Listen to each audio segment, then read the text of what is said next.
Good evening, welcome back to Virtual Pool 4 Online, and we're back again for our second match. Today we had the match earlier on this afternoon, the one lost side match in this year's VP4 2020 Virtual World Straight Pool Championships, and the match was between Snake Eyes and McClarkey, and Snake Eyes did not get a look in. He was frozen out for pretty much all of the match, managed to get 29 balls at the end of the day. Even that was a struggle, and then McClarkey won out easily. But the match tonight, good evening, the match tonight, the first one, is in about 3 minutes time, 4 minutes time, between Semipro. These are winner side matches. The one starting at the top of the hour, I'm playing the winner, is going to be between Semipro and Mooncake, and then unfortunately we have another good match I would like to see between Albinario and Larry. Both winner sides, both race to 200. That match starts half an hour after the first match, so we will be dropping in. We'll be keeping an eye on what's happening. If we drop in and somebody's on a run, we'll stick with it to see the outcome. But the main focus will be on the match that's been in the schedule. It's been on the bracket for a week, and Albinario and Larry's match was just arranged today. Good stuff, Hugh. So we are all set to go, and we should expect some good quality in both of these matches. We had another high run last night, in case any of you don't know, which was in the Tommy Yu match. He managed to get to 94, and he scratched 66. Was looking to get to the 3 figures. Steve Hook 1158. Evening Hugh / all.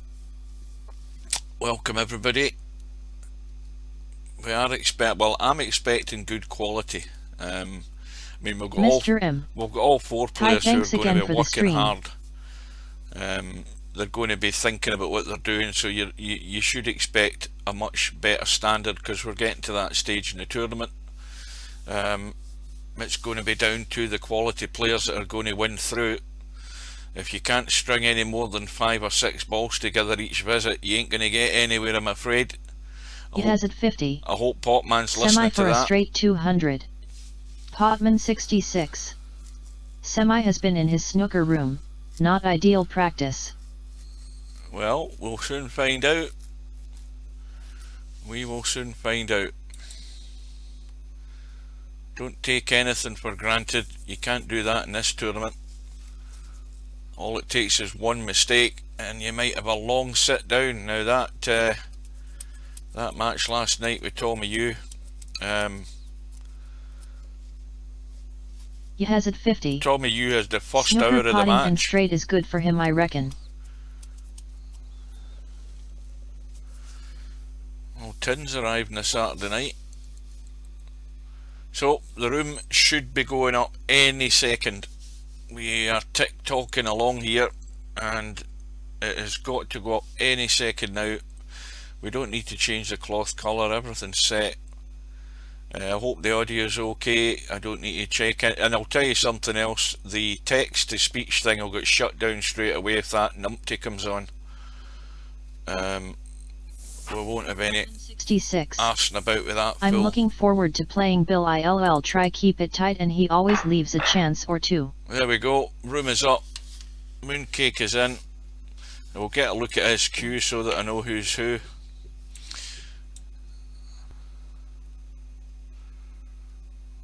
He has it 50. P. Right, well, that's once. Don't do it again. It ain't funny. Well, I think that then is Semi-Pro nearest us. Mooncake on the top. Semi-Pro looks as if he's won it. Potman 66. Oh, and maybe not. Mooncake has won it. Now, don't start that, guys, for Christ's sake. That's kiddie stuff. Master Power. If you F, you'll still FCK.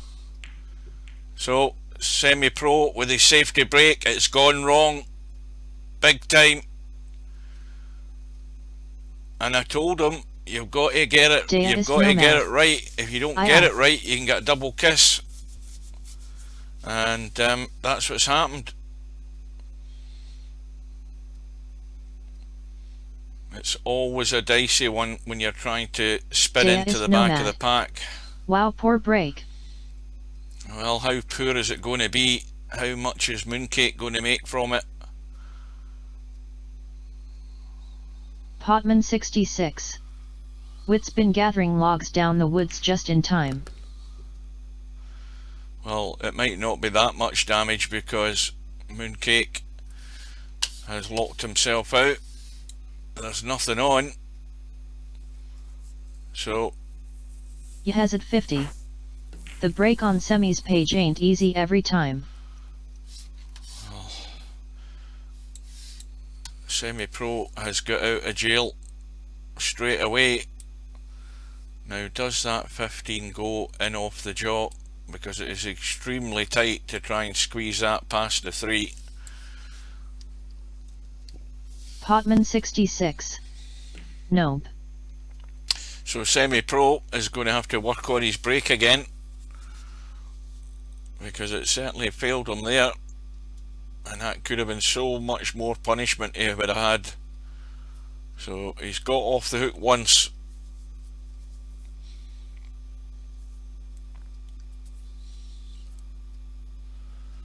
That match, in fact, I forgot who was Tommy U playing, because I've totally forgotten. Good God, was it? No, it was Snake Eyes this afternoon, wasn't it? It was Bedhead. 66. It was Bedhead. Bed. Well, that match last night was only, well, I say only, it was a race to 150, but the match lasted at least 2 3/4 hours. With the safety that was going on at the beginning of the match and then late on in the match. And this is heading the same way.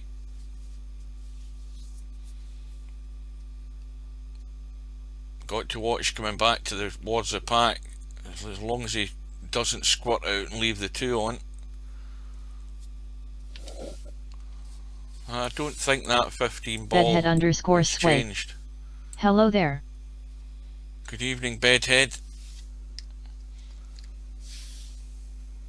Bedhead bearing the scars of that match last night.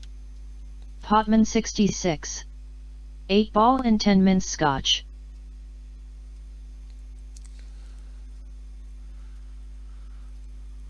Well, I don't... Mooncake's looking at something. I'm looking to see what he might be looking at.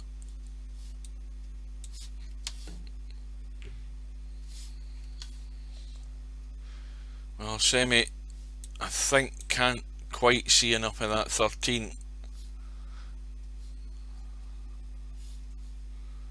So he may well be looking to play the same shot, just come in behind the pack, use it for cover, but you've got to get the pace right. If it squirts out, the 2 balls on, he might try and, well, even that is dangerous.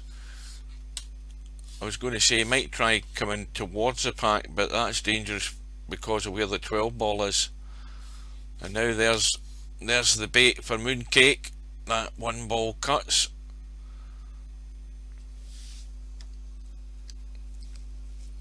And now it's more difficult to get the cue ball safe, because there's no ball near the side rail that you can run behind. 13.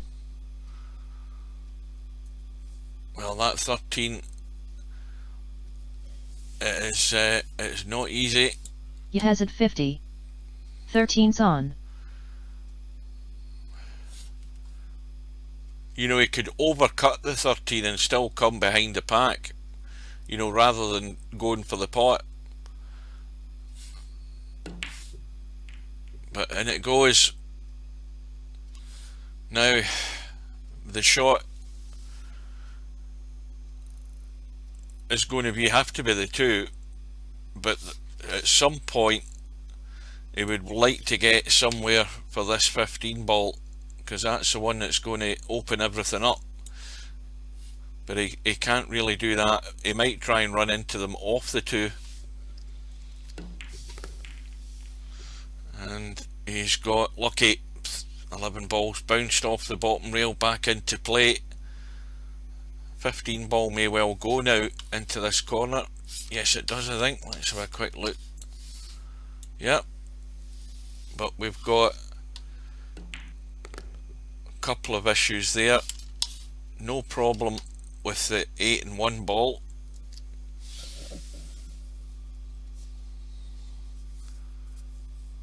Now, obviously, for anybody who doesn't know, Semipro Fast Eddie is the current Semi's champion. plan must be to run 202. Well, that's one thing he can do. He's on -2. He can certainly do that. Semi is the current champion. He's also the high run holder in the top 10 list, 179.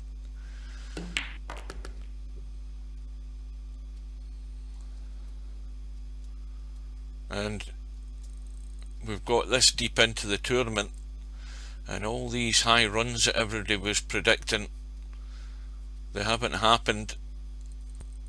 There's a fair few people were thinking there was going to be 3-figure runs all over the place with these pockets. That isn't going to be the case when it's down to a technical thing, when you've got to move the ball and get on the ball.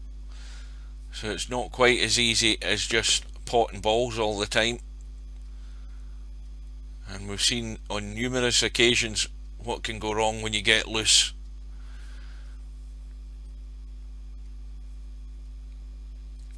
But I would reckon, obviously, Semi-Pro's the favourite. Mr. Deanster.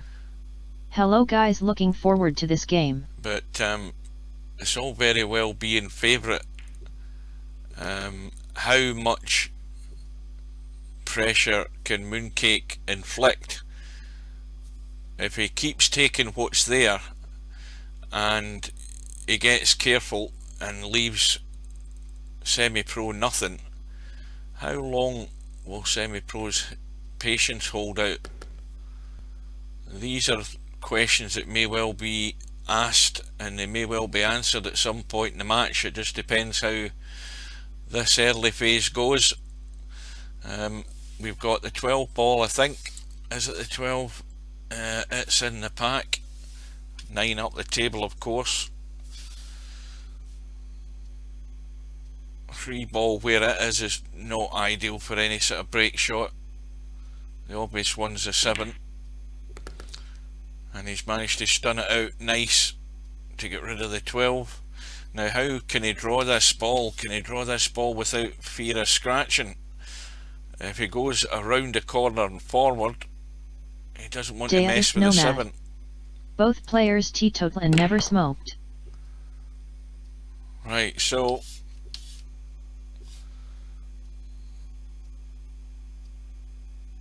now, what way does he want to do this? Does he want to go forward and come across, or does he want to try and draw off that short rail back up the table?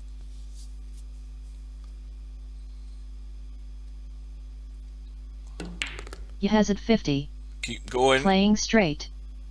I think he's dead straight, and that's no good. There's a slight angle there, but he's going to have to really amp this up. I'll drink a beer for both of them, so don't worry. Well, that'll do. You only ever need one.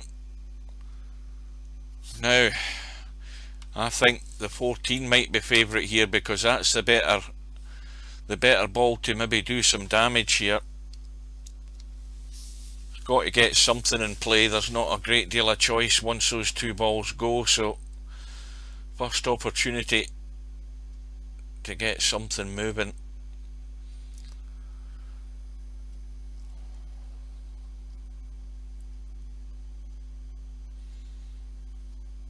And no doubt that other match, Albinario will just turn up just as the room goes up, or just after the room goes up. He's never been here to do any practicing.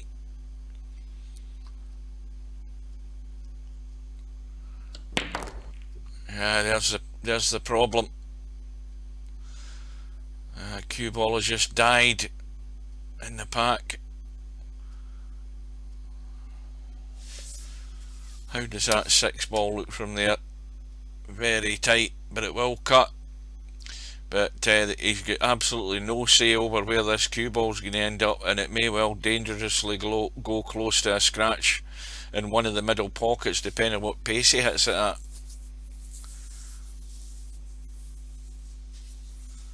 He might well just cut and run here. Even if he loses a point, it won't matter. But if he's going to play the 6 to try and get safe from it, he needs to make sure that the 6 is hidden somewhere. Yeah. So, Mooncake on 1 foul.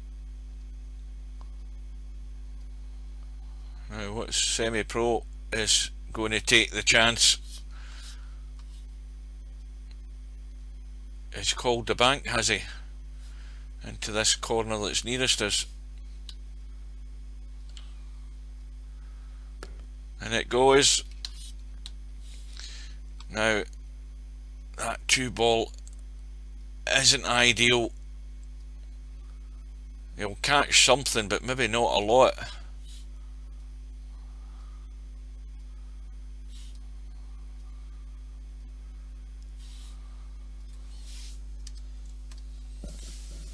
He has it 50. Moon never thought of the bank.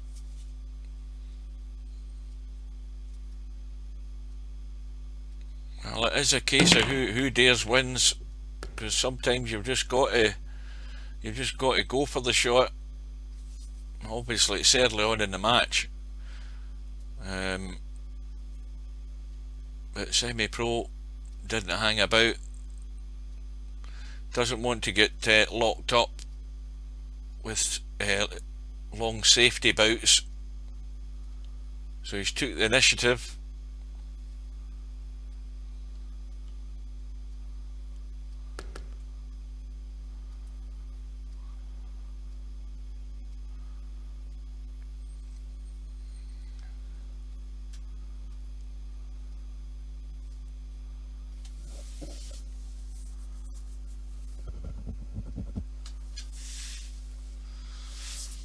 Quick look around at this 13 and 5. Well, the 13 goes as 66. As long as you're sitting where the Here 3 come ball the big is. break.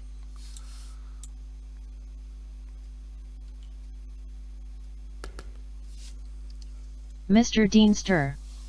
Banks are sorta easier with giant pockets, no? Good shot nonetheless though. Oh yeah, I mean the pocket is more it's more inclined to accept the ball, so you've got a wider margin of error with the bank. So as long as you pick that spot in the rail when you're banking the ball to it, then you know, you've got to play it badly for it not to go in. It was still a good bank though, having to queue over the pack to get to the cue ball. He has it 50. Who are you in game, Mr. Deanster? I think that's his name, is it not?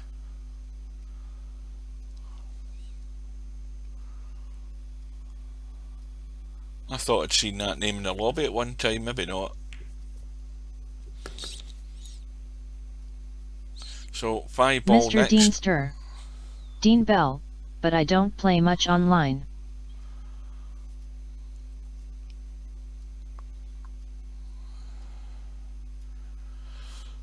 Now what's he thinking about the break ball? 3 balls at the top of the pack.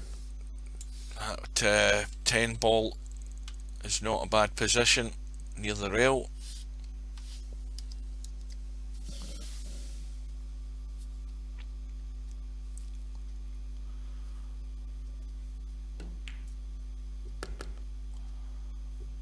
He has it 50. Come on more man, it's the place to be.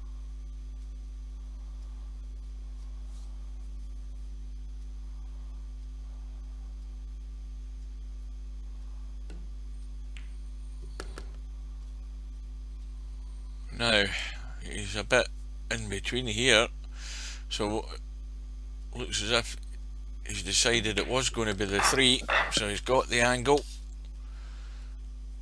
Needs to just dig in a wee tiny bit.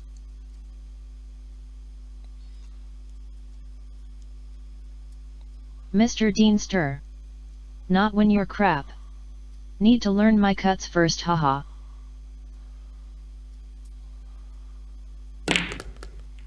Cue ball's running away, but it's okay, and the balls are split very nice. He's got the 15 ball, and all the balls, good gap between each of them. So this is the ideal opportunity for Semipro to show you how to pick them off, because there's nothing needs to be moved here.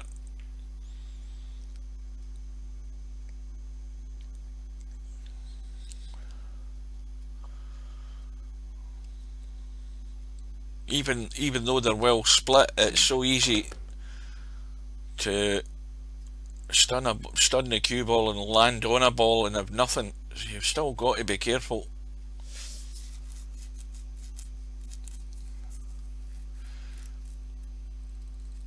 So just 1 point behind.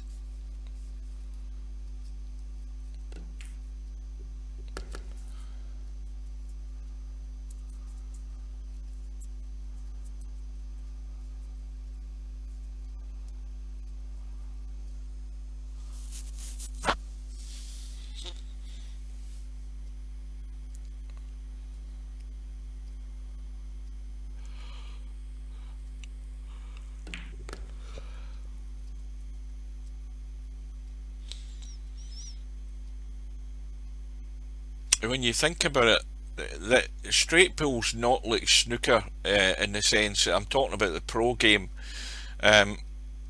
Straight pool must be probably one of the worst games to be a pro at in a tournament, in a match.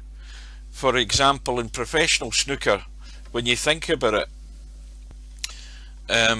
if a player is on, let's say somebody's going to make a 1-4-7 at snooker, and so you've sat down in your chair, the opponent goes to the table, he's got what, 30 odd balls to pot, and you know, depending on who it is that's running the balls to make that 1-4-7, the longest you'll sit in your chair's maybe at a maximum 15 minutes, less than that on more occasions. But in this game, like last night, Bedhead sat there for an hour to get a shot when Tommy Yu was at the table. So it could be a long while in the pro game before you actually shoot, and then you come to the table stone cold if you get a chance. So you've got to be right on the money when you get to the table.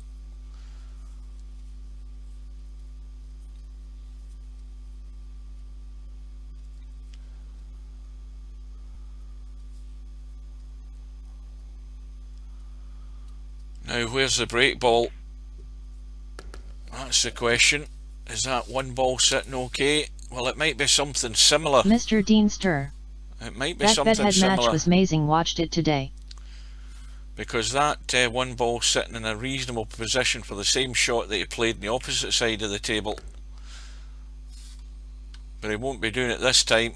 He's going to have to go out into the middle of the table, but he wants to get further over to the right. He doesn't want to leave a big cut in this one ball. It maybe could have done with another couple of inches to the right here. He's always going to hit the pack.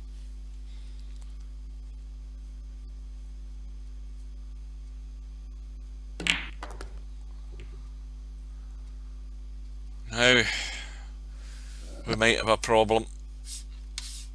We might have a problem here, because I don't see any. Well, he's got a bailout ball, he's got the 10 ball, it'll cut.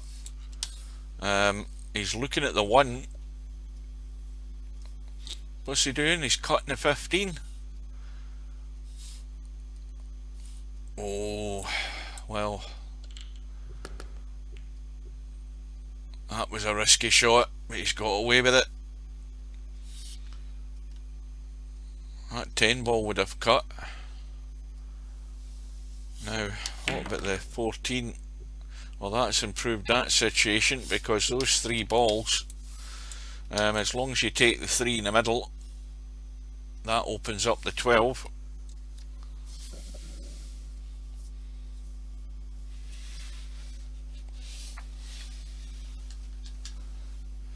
Well, we're just about 9 minutes away from the start of the second match, the match between Albinario and Larry. Again, winner's side, race to 200. But if Larry's going to have a chance, then Larry's got to score. He can't do it in bits and bobs. He has to make a contribution tonight, I think, Larry. His high run, I think, still 40 odd, is it? Or did he get to 50? I can't remember. But he's certainly not on the leaderboard, and he's going to have to start making contributions like that if he's going to be a contender, especially if he's going to take out Albinario.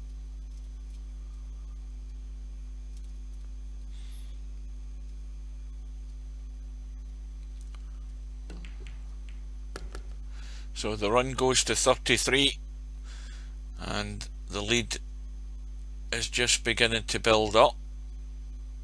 Slender as it is at the moment.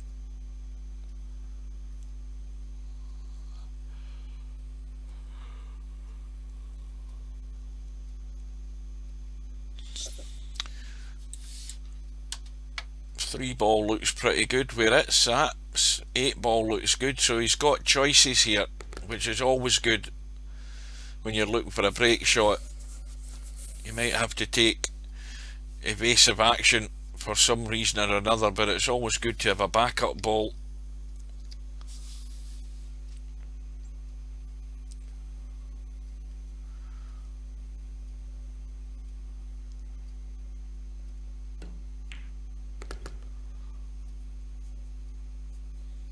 And I mean, again, the stats prove it that Semipro has been the most consistent player. When he's getting visits, pretty much most of the time the contributions are, well, you wouldn't say substantial, but they're along the lines of what he's at now, 30 odd, you know, whereas a lot of other players are 20 something, if they are. And there's a reason for it. It's simply because he's a lot better than many of them at just picking the way through the balls, and you can't argue with that. And the sooner more players get that similar idea, the better for them, because it is getting to that time in the tournament where you have to show your cards, you have to lay them on the table and let people know that you're going to be a contender. Tommy, you did that last night. He proved he can score. He's made his mark, and nobody from the winner's side will want to bump into him. So here we go, the critical shot again. Got to control that cue ball.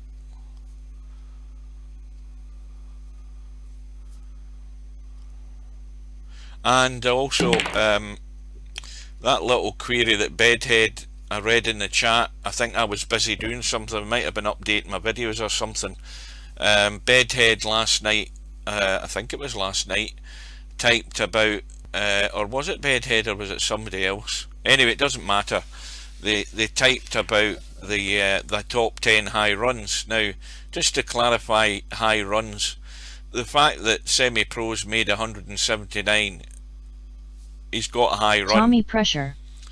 High all. If for example, Semi-Pro made another 105 or something, he's not going to go into second place in the top 10 high runs. It's individual high runs, so it doesn't matter how many you get. It's just a top 10 list of high runs. You know, if you've made 4 or 5 runs, it doesn't get you on the leaderboard 4 or 5 times.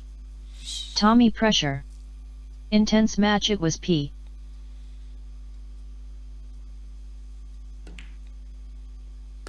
Welcome everybody, welcome to anybody else who's arrived. Bedhead_sway. Then it's not the top 10 runs. Yeah, it's the top 10 high runs. Yeah, crazy match. Well, put it this way, Bedhead, let me explain it to you another way. It's no use having 4 or 5 high runs on the top 10 leaderboard and you're no longer in the tournament. There we go.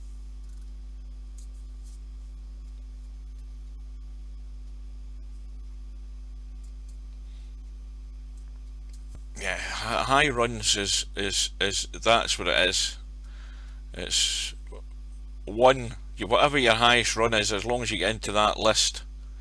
Who was it get knocked off last night? Was it Mooncake that got knocked off the list last night with Tommy U's run?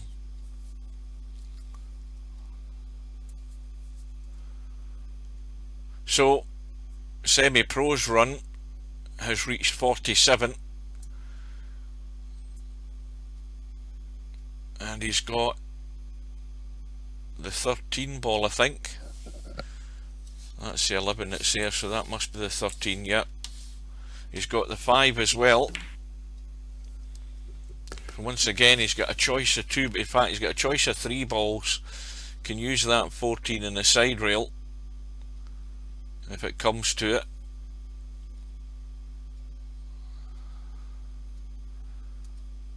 Now the fact that obviously he's rolled through when he potted that ball, he's well, I assume he played for the 13 because he's gone inside the 5 to leave that awkward if he was going to intend to get rid of the 5. So that must mean he's leaving the 5. The only thing I would be concerned about is that he's not got an adjacent ball to make it easy to get to the 5. That's the only thing that's gone amiss here. He could well rethink the situation, or he may well have rethought it. It might not be the 5, because the one guarantee he's got with the 4 and the 11 is that if he pots one of them, he's going to be very adjacent to a break ball, and that's probably what's changed his mind.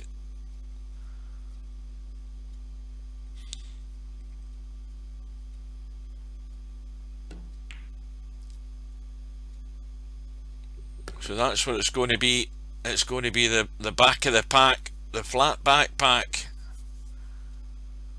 and he's dead straight in the 14, so just a kill shot. Now he needs to make sure he kills this the right way, because he doesn't want to be dropping through for the 4 and then running into the 11. He wants to be able to avoid running into anything here. So that match, assuming Albinario is still to arrive, I haven't seen his name pop up, so I assume he's still to appear, but that match should be up now. Well, he's got a couple of balls to choose. The 9's not ideal, but the 8's a lot simpler. The run goes to 55.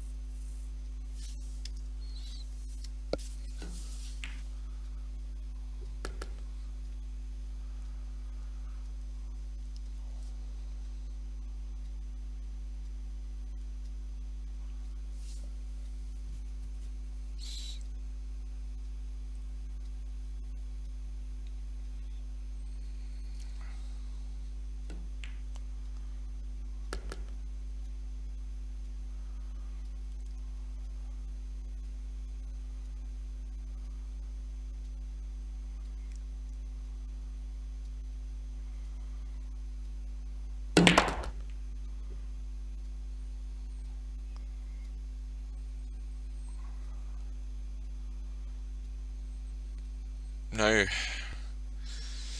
13 ball, stop there for the 10 ball.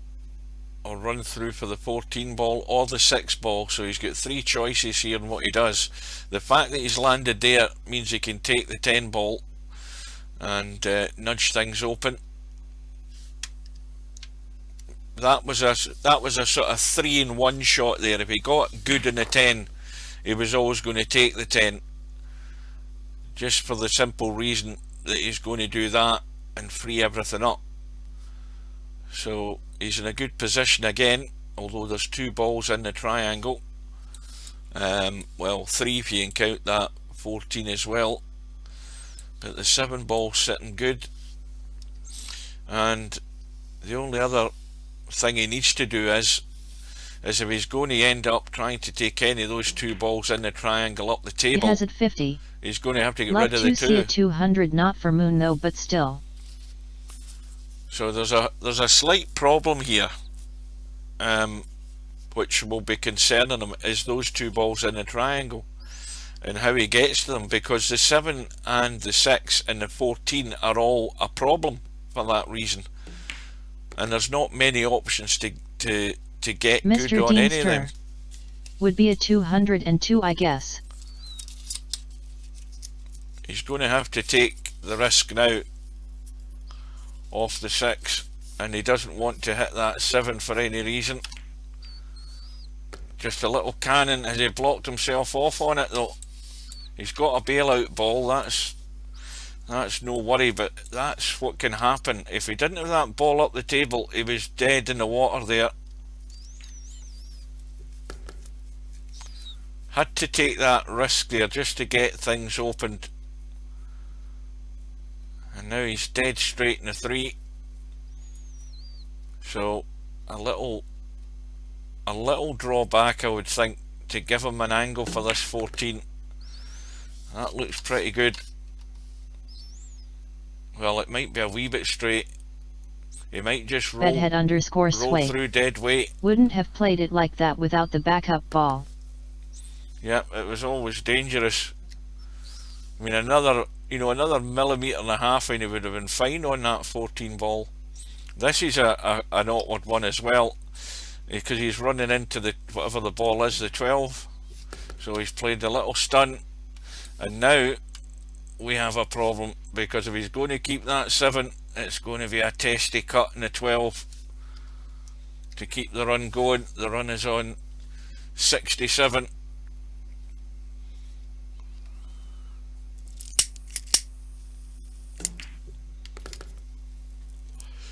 That needs to run. He's going to have a toughie. Lots of players have missed these. Again, it's full focus in the pot.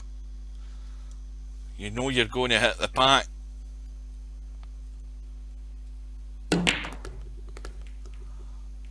No doubt about that. Gets a bonus ball as well. And he's got those 2 balls near the rail there. Let's have a look at that 13, because I think that 13 goes. Yep. In fact, if you look at the 12, that 12 goes as well, because you can easily push that 12 through there and Mr. cheat the pocket. Deemster.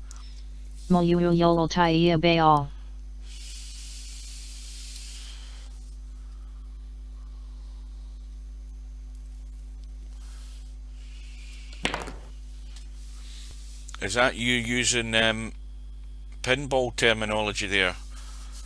Multi-ball.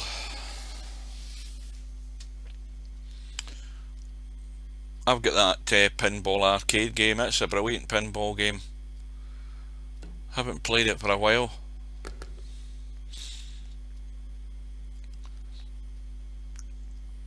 So we know those 2 balls aren't a problem on the right side there. They look more of a problem from this angle, but they're both fine. And he might want to deal with one of them now if he can off this next ball.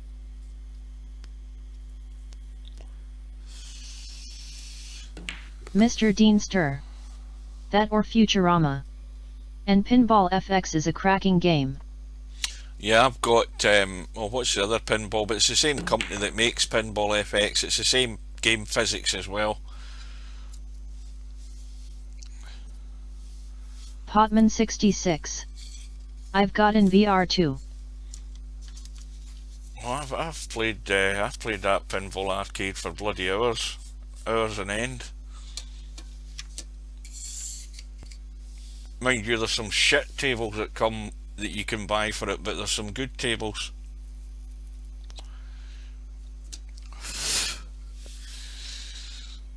So let's have a look at the lay of the land here. One of the best pinball tables ever was the one that came with Windows for years.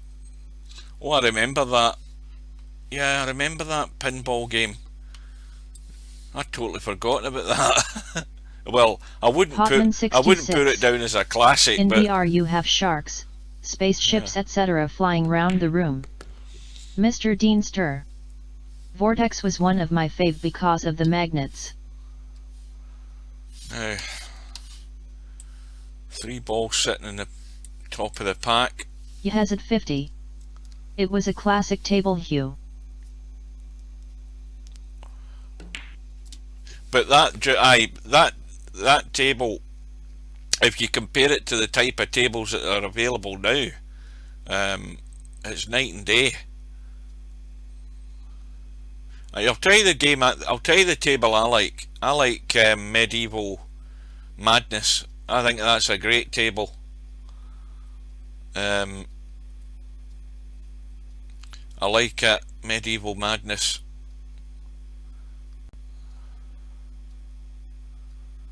But then you go from one extreme to the other. Hugh, did you read a PM I sent you on Facebook? Was it that VR thing? The guy sitting in a chair thing? I watched a wee bit of it. Was it Flight Sim he was on? Potman 66. Yeah. I wouldn't go to that expense just to enjoy Flight Sim. You've got to be a bit of an anorak to like them. Well, I think Semipro is going to have to do big things here, because he's a mile away. Mr. Deanster. And he's virtually Street straight. Fighter Pinball is a good table too. What was the other? The one that I've got quite a few tables. I haven't got all the packs. Well, he's taking his medicine. He's going to run for cover. The run is going to end in 82. He's going to try his safety shot here. Inside English, clip the 5 and drop behind the pack. And that's not a bad contribution. So Semipro has a 65-point lead, and Mooncake going for distance. What was that table? There's a couple of tables that are really bloody, I mean they're difficult tables in Pinball Arcade. I'm trying to think of the name of one of them. What's that Twilight Zone. That's one of them. That's a beast of a table, that. I mean, it's not so much that, it's to get to get all the goals in it. It's so difficult. The other one is Star Trek: The Next Generation. That's another one that's a toughie. And also Terminator, the one with Arnie's voice in it. That's another tough table.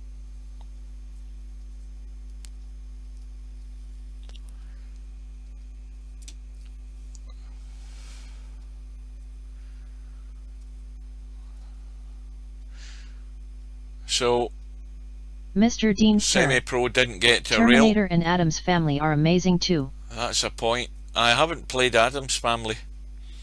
Now what is Mooncake doing here? 50. What game is Medieval in?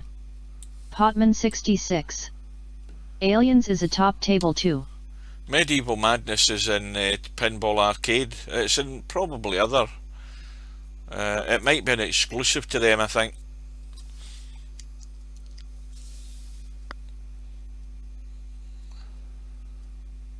It's even better looking when they upgraded it to DirectX. Was it DirectX 12? Well, Semipro is scratched, but I don't think he's left anything on. Not unless there's something set in the pack. Let's have a look. Nothing there. What about that 3 ball onto the 15 ball, and will it clip the 9? Because the 9 goes. He's not, well, he doesn't look as if he's lining up to it, but he's maybe studying the Potman pack. 66. How's he back down to 78? Because Semi rolled up to the kitchen and fell short of the rail, so he just loses a point. Or he's lost another point. Maybe he's had 2 fouls.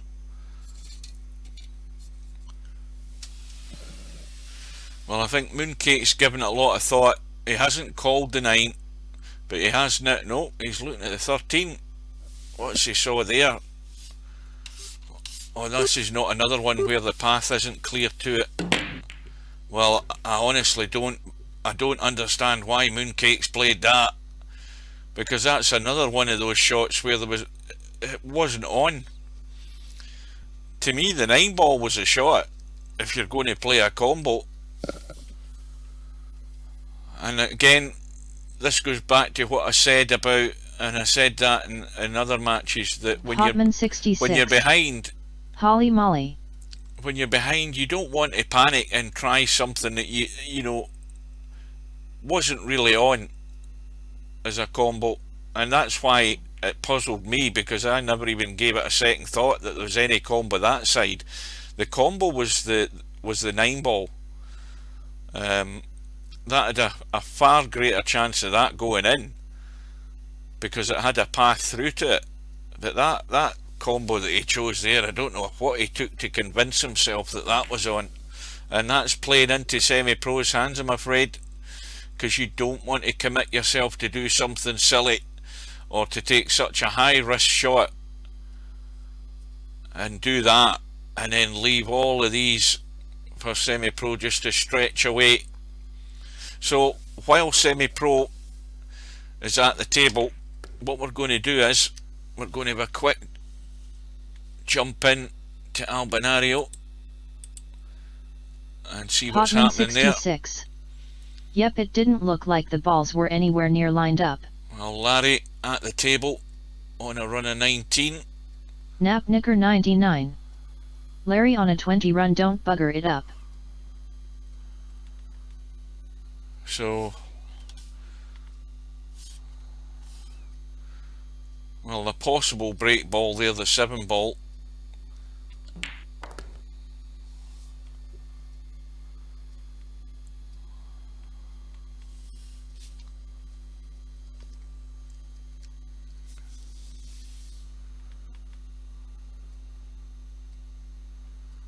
But that shot, I just don't. Again, it just. But that's. I don't think it was Mooncake that played one in another match, but there was a similar shot where there was a combo that was never on, and it was really a hit and hope.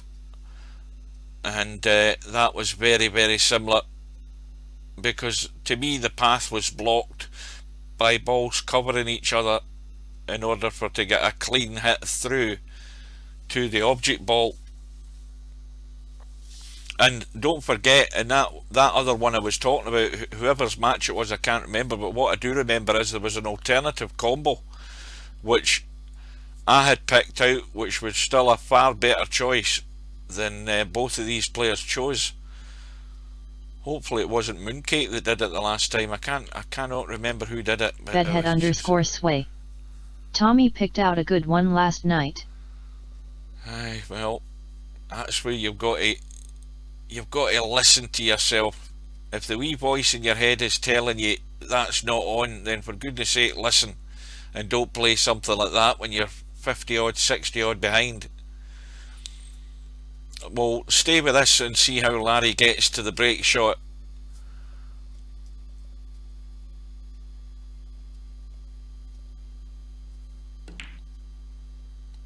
Because if Larry's, as I say, if Larry's going to have a say in this match, he's got to make the most of this, build up that lead, and make Albinario do the work.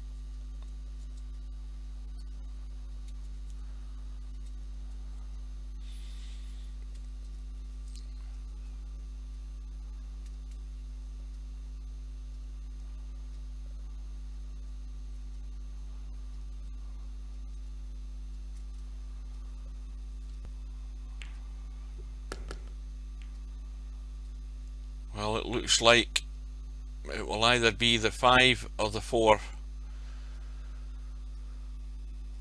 And that one ball would be good to get to the 5 for the break shot.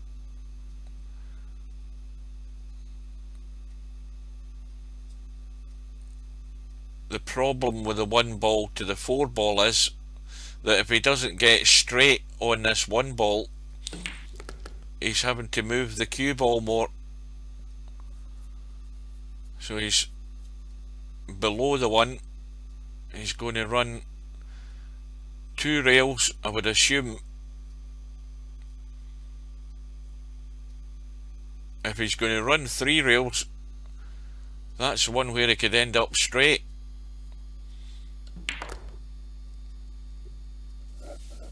Now, has he bounced out far enough? Yes, he has. And that is prime right at the top 2 balls. This should break pretty decent, I would think.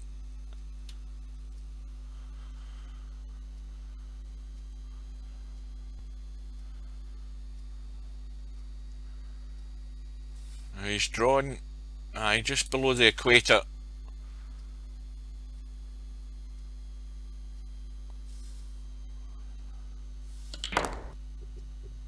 Which has stunned the cue ball stone dead. He's got them open and he's off and running again.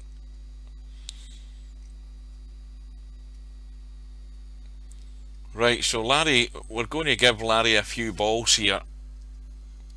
Let's go back and have a quick look and see what Semi-Pro's doing. Where the hell is he?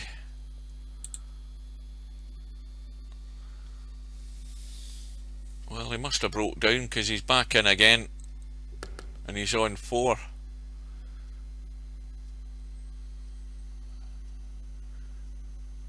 And Mooncake's way back on 17. And he could be easily 100 behind by the time Semi-Pro's finished here.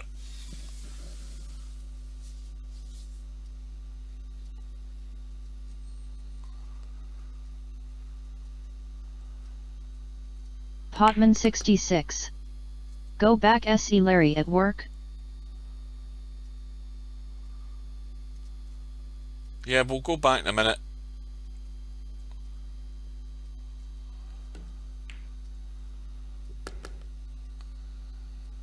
$15 ball for the break.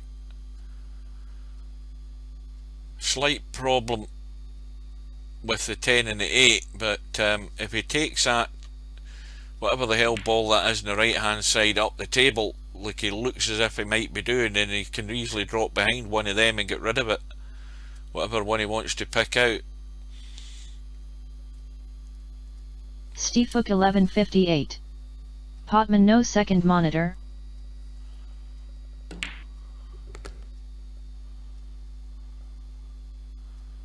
Yep, second monitor, you can be in the other room and have this match up. We'll go back there in a minute, see if Larry's progressing. There's a few balls he had there to choose from, so unless he makes a complete arse of it, he should still be at the table. We'll see this break shot brought back in.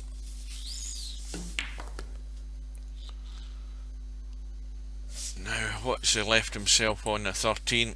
Well, he's going to the right. Potman 66. I've got a spare but put away.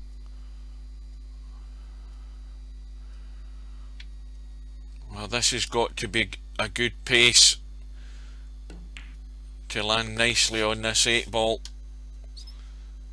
And that isn't bad at all.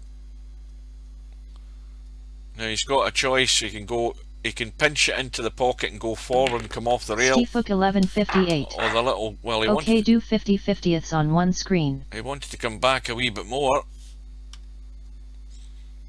So the run is 14. And he's scratched and he's missed the cut. And Mooncake has got his chance. So now is a good time to pop into the Larry match and Potman have a look 66. at that. That's the first. Is that even possible, Steve? That's the very first big blunder apart from the break-off shot that Semi-Pro's made. Now is Mooncake going to take advantage? Yes. This is where Mooncake has to deliver. He knows he has to put a score together in this visit. Meanwhile, Larry still at the table. The run is 35. He's got the 15 ball, he's got the 5 ball, he's got the 14 Potman ball. 66. How? So he's got good options here.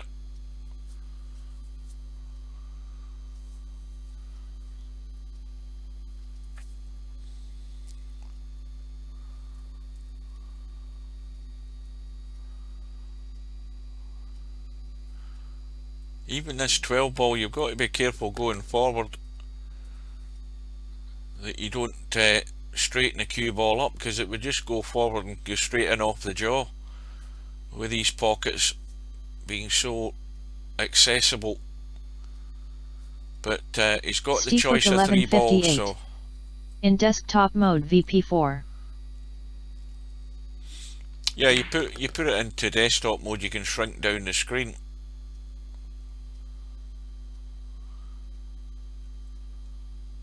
Potman 66.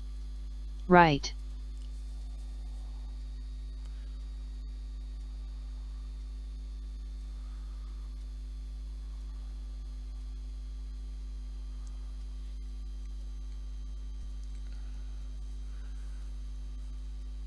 So Larry's doing a bit of thinking. The 5 ball looks as if it's going,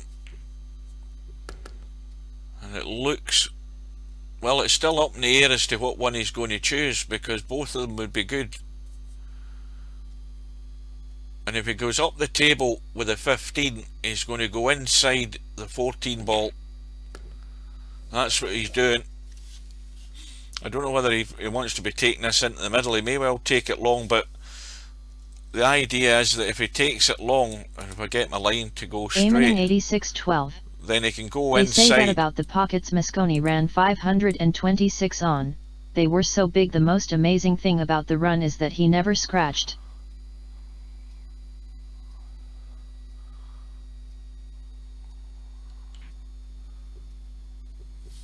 Well, he's gone too straight again. He's going to have to put big amp on.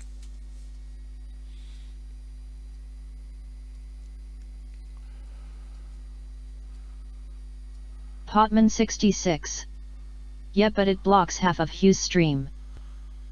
Well, you can shrink the stream down as well, remember. You can drag it in so that you're just looking at the table. Well, Larry's got the break. How is he for a ball? Well, he's got the 3 as well. He could do a bit more damage here. Stefook 1158. Cursor on edges.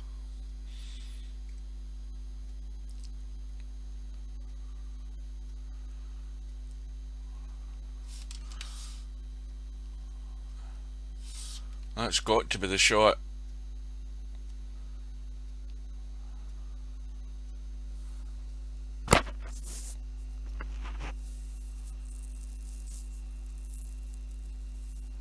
Stefook 1158. Shrink each one. Oh, he's got a bonus ball. He's right in the thick of things and everything is available. So this is promising here for Larry.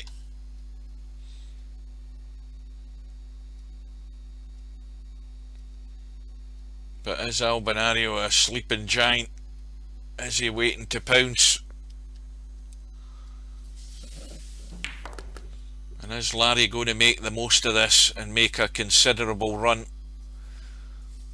Because that's the way to add the pressure.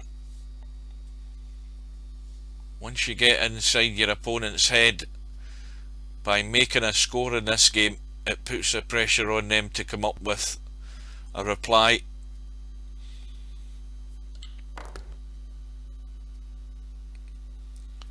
Well, he'll squeeze the 6 past, no problem.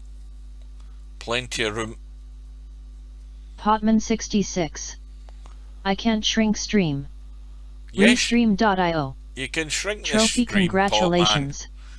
You've received 100 messages today with Restream chat.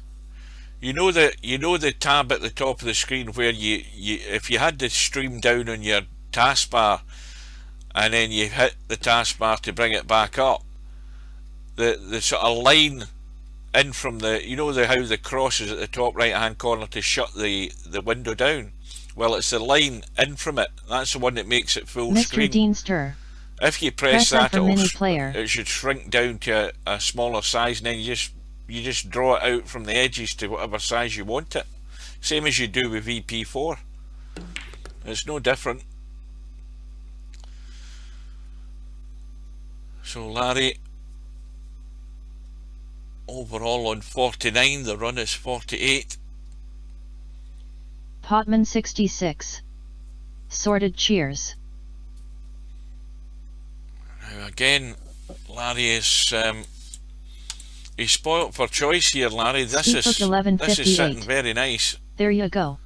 Because we've got a 15 ball to fall back on. We've got the 5 ball, 4 ball in the middle of the triangle, and there's still an option of those 2 balls in the side rail. Well, that was dangerous. Dicing with death there, but he's got away with it. It still just proves how easy it is to just mess something up. When everything's lying open, it's so easy. When that cue ball just rolling around and it can roll dead onto a ball and you can't see anything. Potman 66. One showing blue, the other green cloth, lol.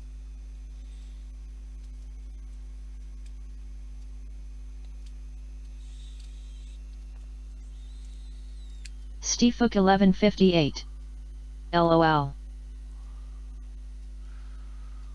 So Larry gets to 50. Mr. Deanster. What's wrong with green?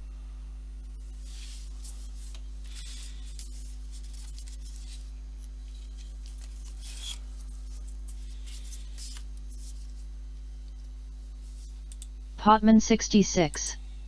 Green's my default. What's wrong with that? How about that for a colour?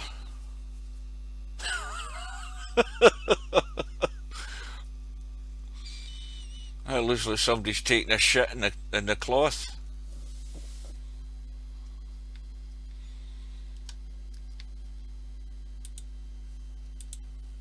Mr. Deanster. LOL Moody.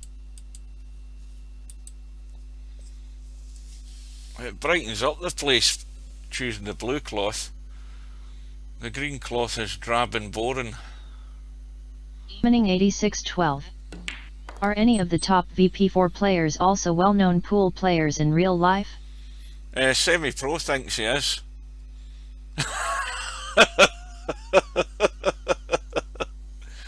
Deist Nomad. I think Blue Cloth FTW. I think Semipro played to a pretty good standard. Well, you can tell that anyway because he knows what he's doing.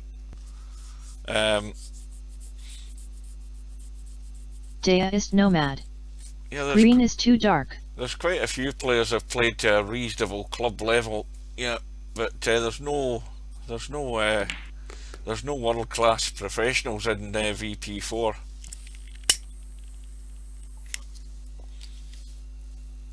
Although, in terms of VP4 in relation to the professional standard,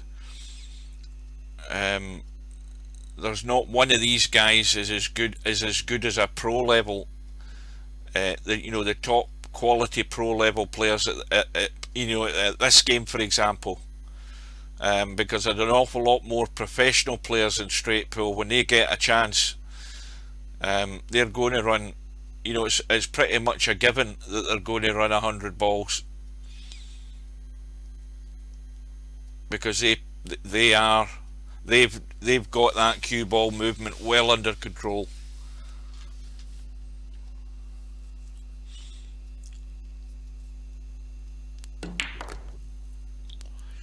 So Larry going for the break off the side rail. The run goes to 55. We'll see this break. We'll have a quick pop back in to the semi-pro match for a quick look and see what's happening. Jeroen van Spronsen. Evening all. I have seen Pool Manus in VP4, who is a little known for his YouTube channel, also straight pool mostly. Aiming 8612. Nobody plays Virtual 14.1 as well as Torsten plays Real 14.1, Well, is what you mean. Not just Torsten Holman. I'm talking about many of the professionals. There's loads of them. I mean, when a lot of these guys play in the big tournaments in America, they play, the tournament will run for 2 or 3 days, but there are different championships during the tournament. You'll have a straight pool championship. They'll all be in each tournament. You'll have a 1 pocket tournament, you'll have the 9 ball, and you'll have 10 ball, and so they all have a shot at making money. But I mean, these pros are deadly anyway, and straight pool, they are very high standard. I've sat and watched them, and they just are at a different level. If you're going to compare them in relation to the best players in VP4, the best players in VP4 are still way short of the quality of a high class pro in real life. And you could argue that all night, but you're never going to win it, because that's a fact. Those guys are far more consistent. Kevin SP. The big one is at the Derby City Classic. Yep, the Derby City, I watched that. Used to watch that with John. That's a good tournament. You'll get the best players that play the game enter that tournament. Never heard of Pool Manus. Well, that's probably a player that just plays offline all the time, unless he's got another handle for VP4. Right, so Larry on 59. He's going to brush through the 2 onto the 9. Oh, and he's missed. And the run ends on 59. A 60-point lead. Aiming 8612. And Albinario is in. I went to the Derby City Classic in 2019. Kevin SP. But they had a hard time finishing the 14.1 because of everyone playing the other games. Right. Back into semi-pro. Mooncake, 100 behind, give or take a point, and was trying the impossible there. Had no shot. Now, well, if he's going to take my advice, he's going to get a half decent safety in here instead of trying some far-fetched combo out of desperation.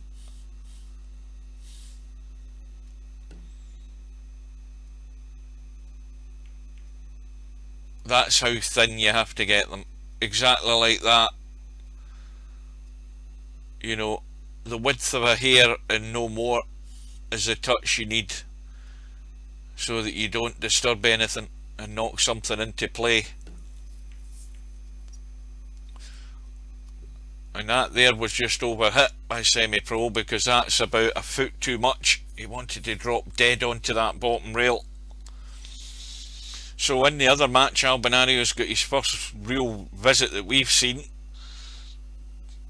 Now let's just watch this for a second or two, but we'll see if Albinario responds.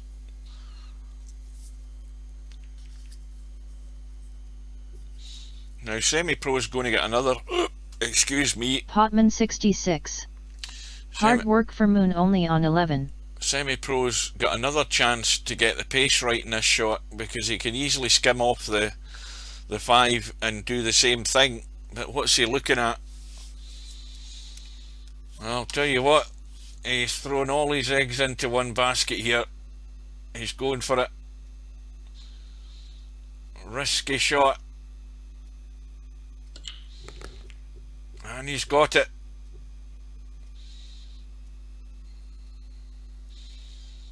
And he's going to add to his total. So it's 130 to 31. Jump back up and see what Alvanario's done.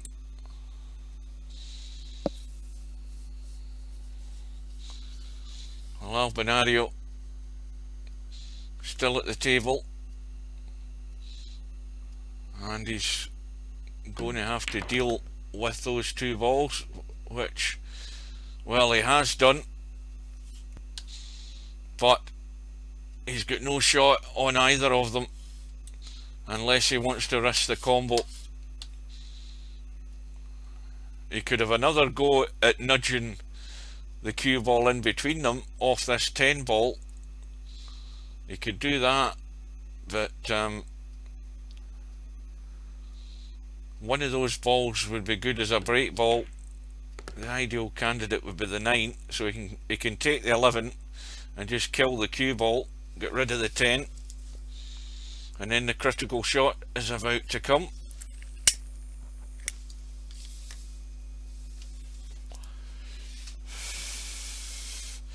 Well, it's going to be a tall order for Mooncake in the other match if Semipro gets anything substantial in the visit he's on. But whatever he does get, he deserves it because he took the risk. You know, you've got a comfortable lead, you don't need to take risks like that, but he took it, and he's off and running again. And he might be going too far away from Mooncake to make such a big response to pinch that one.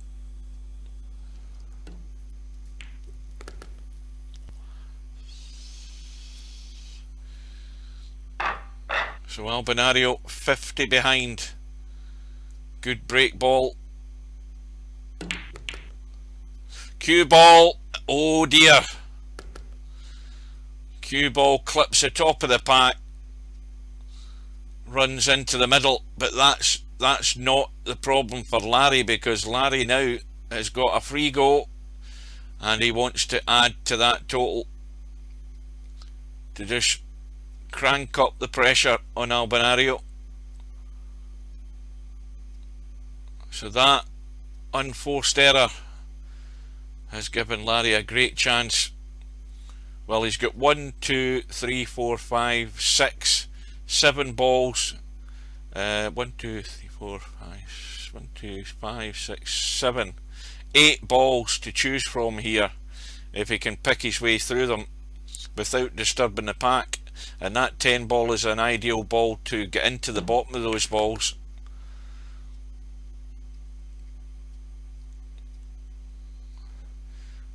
I think if he could come back the way, he can come back the way off this 14. 1158. Kiss a death on poor Albi. If he wants to risk this shot, he can come back. Well, that's not the idea I had. If he came back and tried to drop near the 5, he would have been on the 10, and he would have had the ball to break open that cluster. He might try it here, but again he doesn't need to. He can roll through. Is he taking the 6? Can he get the 6? Let's have a look. Yes, he can. That'll do. He's landed good in the 6. But is he too straight in the 6 though? That might be the main concern. He's got enough angle, but it's not enough angle to maybe do an awful lot of damage. We'll soon find out. In fact, he's thinking about it and looking to take the 4. Well, that's a better angle on the 6.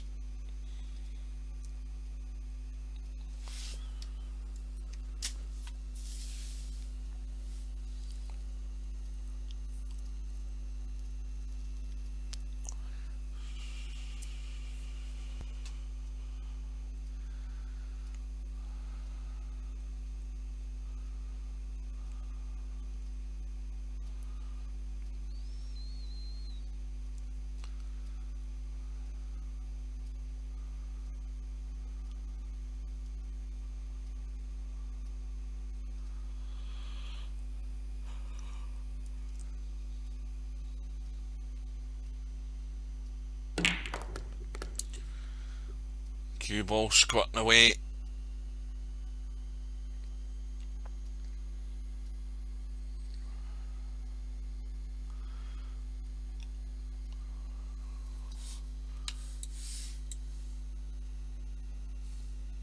That 15 goes. It goes if you potted the 1 and finished the cue ball there just to cut it into the middle. If you don't want to risk trying to nudge them, you can pot the 9 into the middle as well and nudge into the 15 and the 7 ball. If he gets there.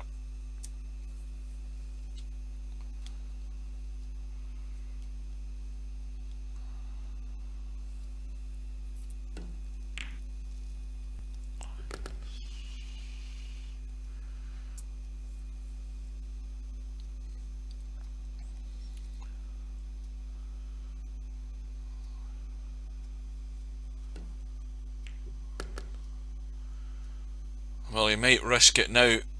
He's got a perfect angle. Would be really unlucky not to finish on the 5 ball. Is he going to take the risk? Just a little brush. And that will do.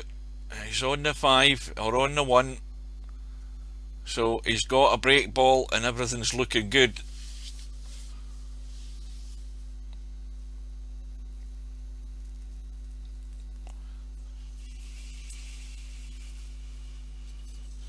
So 60 points the lead.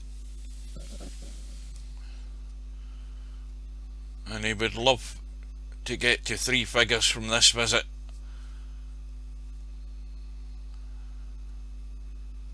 If he can get halfway home,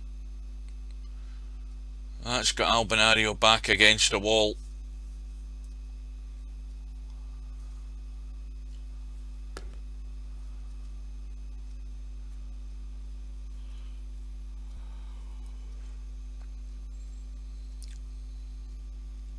Seven ball for the break shot then.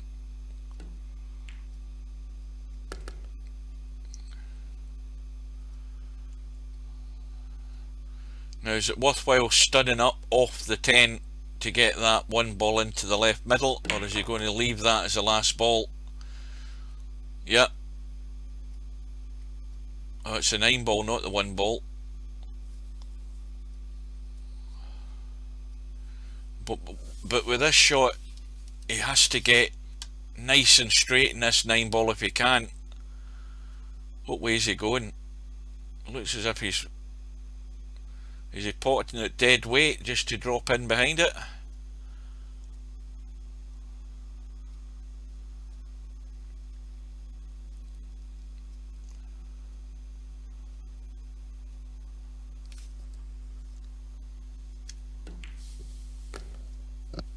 Oh, he's gone too far, and now he's going to have to run 3 rails to get on this 7.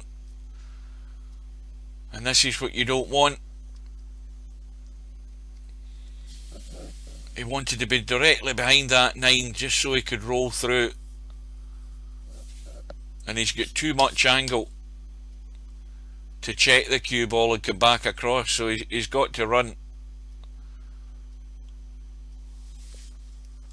It's going to be that, and that, or somewhere up there. But if he goes too far and ends up there, then that's no good. And he's short by a big margin. And it's just run for cover. So Larry's run ends on 14. The lead is what, 6? I don't know, I've lost count. Anyway, he's got a decent lead. So while he plays his safety, if I can remember what to do here, we'll nip back into Semipro and have a quick look and see how it's going, seeing if he's added a substantial amount to his total. Well, He's on 141. Mooncake way back in 50. On a run of 19. And he's got the one ball. Perfect angle to break the cluster.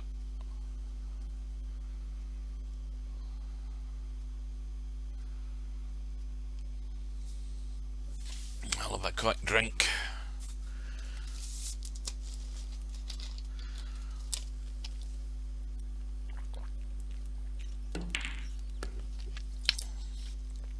Well, just as well that 7 ball ran out the way.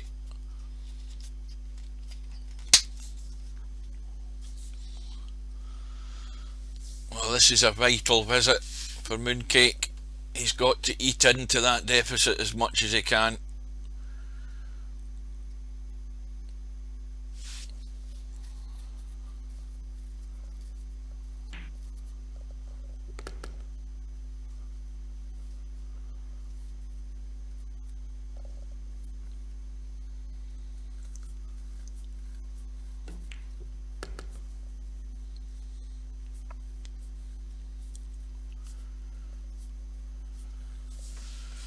Well, the break ball is odds on to be the 7.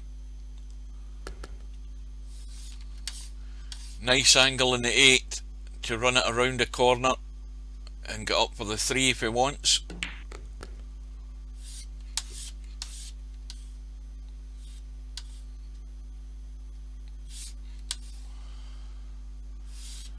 Now, he can do something similar here if he wants to take the 4 out. Well, he's stunning it just to take it into the middle. But if he'd went around the corner, he would have had the choice of the 4 or the 9 if he fell short. Now that is a problem there, because the 9 ball would have been perfect to run up for the 7, and he's going to have to find a different route. And again, when you start having to run to rails to get good in the break shot, it's got to be so precise. But that is good. That is well played. He's checked it up and he's sitting absolutely plumb for a good hit on these top 2 balls in the corner.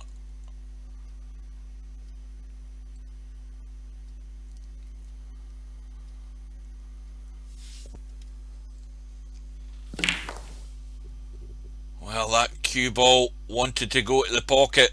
The 11 ball got in the way, diverted it there. Now what's he got as a shot though? Well, he's not got a lot here, I'm afraid.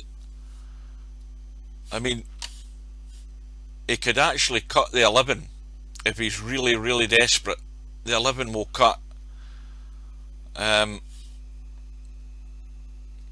I think he should look more at the 11 than he should be looking at that, because that is not a combo. The 14 is a nasty cut into that top pocket.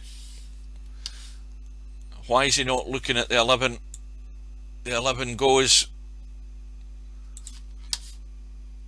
You've just got to play that with a bit of inside right to make sure the cue ball isn't going to run down into this pocket here where I'm looking if you're going to cut the 11. But why he's not looking at it, I don't know. He's looking for a shot somewhere else. There isn't anything, and anything anywhere else is not easy. Well, he's going to take the 14 into the middle. I would be thin cutting that 11 every day of the week, because it's not a difficult shot. You just got to hit it with pace for it to run along the rail. And he went for, to me, an even more difficult cut across the table. And I think that's a sellout right there. I think that 11 ball was a good cut. Bedhead_sway. Would rather play the combo than the 11. Well, that combo, I mean, that is difficult to get right, because you're having to divert the 9 across to the right to get that 6 to go. Oh no, I would never have contemplated the combo. And well, Mooncake's run is stifled there, but that's how difficult it is to get big runs, keeping that cue ball in play every time. And it does not look good now, because there's a whole feast here for Semipro. And well, I'm going to give him a fair few of these balls.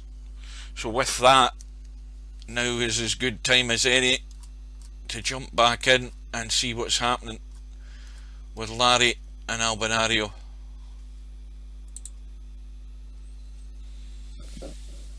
So Larry on a run of 10, the lead is 73, and he's not got, well, it's a wee bit further away from the pack, but again, if he's going to use this 9 ball, he's got to be sort of there. If he's going to use, see, the problem in that 9 ball again is that the shot from this side to pot the 9 and get into the pack is not quite as easy, because the 9 is, you don't have a much easier target. If the 9 was on the rail or thereabouts, it would be much better to be playing that 9 from that side. So this side looks like the favourite.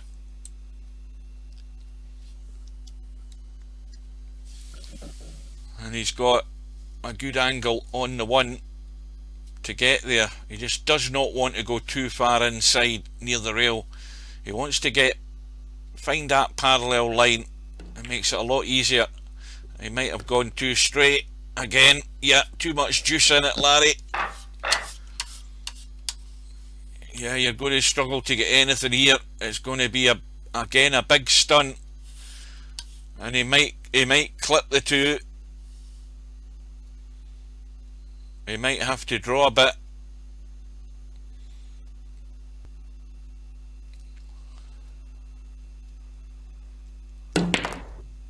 Well, he's got the hit, cue ball running loose, and he's got a shot. 15 ball, not a problem. Now, is he going to take the risk here? Head_sway.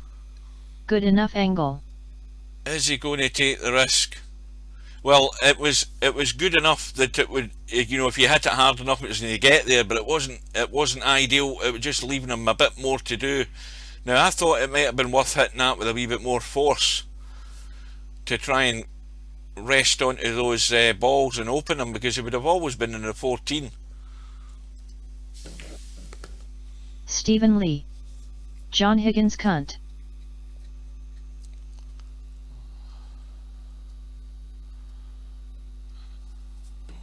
Would you care to elaborate on that?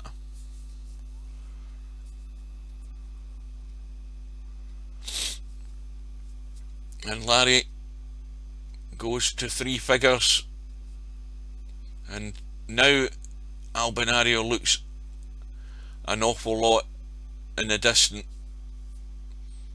when you're sitting in 3 figures.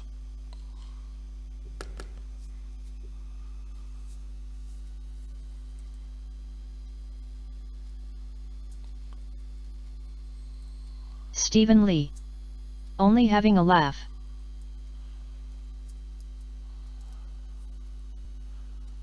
Well, 9 balls away, and perfect on this 8 ball for the break shot to get these open. Now, how much juice does he want to put in this, because he doesn't really need to put an awful lot in it.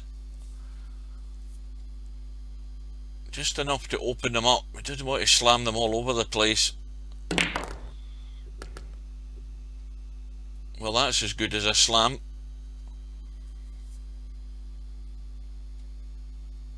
And well, he might have to go off the back of the pack here.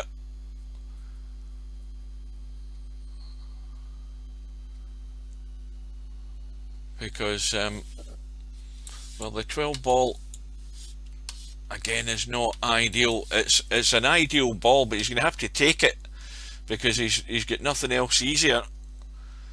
That would have been a shot. The 12 ball would always have been an option had you finished there to cut it into the middle and get into the pack.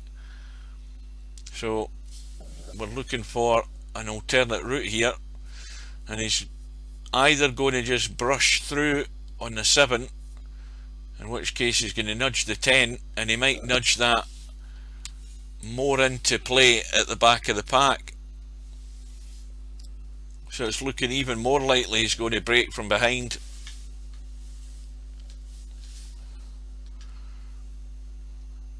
The other thing, of course, with those two balls been up the table,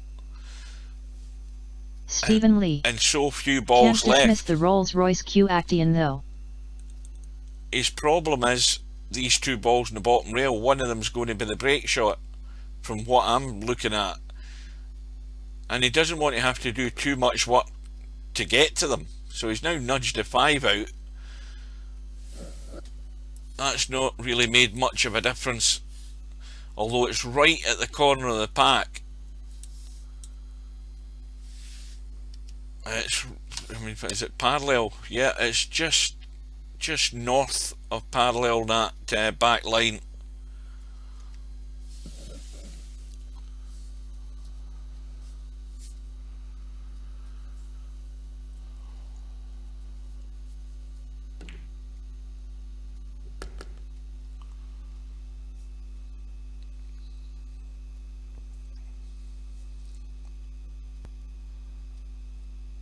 He also, don't forget, has the option, well, it looks as if he's taking the 5, but he would have had the option of somehow finishing on the 7 so that he could stun the cue ball into the triangle, give him ball in hand in the kitchen for that 5 ball. So that's that gone. He's come back a wee bit further than he would have liked for the 7. It's more of a cut. And now he's got to find himself top side of that 3 ball to be able to run into the pack, because that's going to be the shot. So he's going to stun the cue ball stone dead when he pots the 6. He's just going to kill it right there so that he can leave the cut into the middle and straight into the pack. And he's got to be careful. Stephen Lee, ideally, all be to win. He wants to hit the top 2 here, because if he comes down this side, he can easily go there. He's got to get this right. Cue ball can run off the pack like that, and he's avoided the scratch, but that was always in the cards. But has he got a shot? Would you believe it? He's got absolutely jack. He's going to have to cut the 6, and that's a tester. He could call the bank in the 15. He's got good odds of getting the 15. It's set very nicely off the rail, and Larry should get this 9 times out of 10 every day of the week. The run is 28.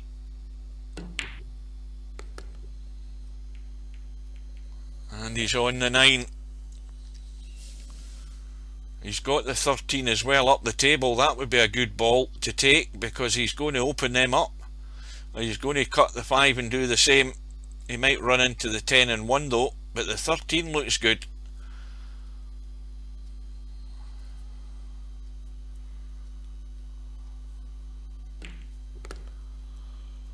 Well, that almost went disastrously wrong Stephen there, because he could have ended up in between the 15 I drink too much. and the 13 Forgive and me, the brother. 8.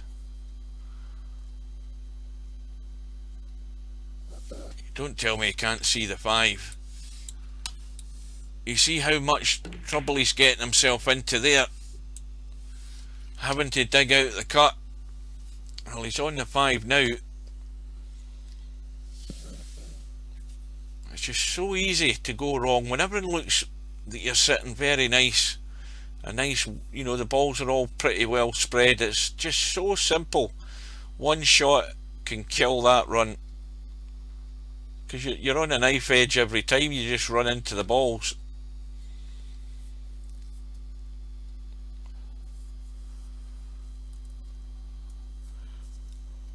So 5 balls away, and Larry will be 100 in front, and that is the big question. for Albinario to try to respond to. But like I said in previous streams, the deeper the tournament goes, the more sharks are going to end up over on that one loss side, and it's going to be a feeding frenzy.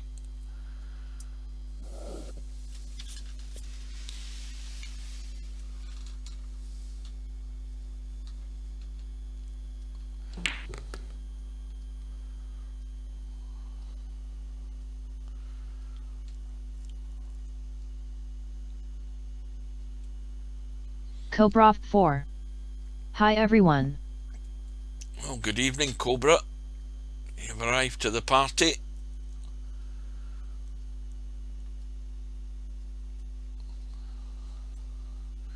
So Larry has well, this is a second solid contribution that's given him this very healthy lead. And this is exactly what Larry has to do. He cannot fritter around on runs of 10 and 12. He has to put substantial runs together to build up the score, and that's fallen exactly into place for him tonight so far, because that's the one way you can exact the pressure on Deist Nomad. somebody like Albinario. Feeding frenzy, lol, like it.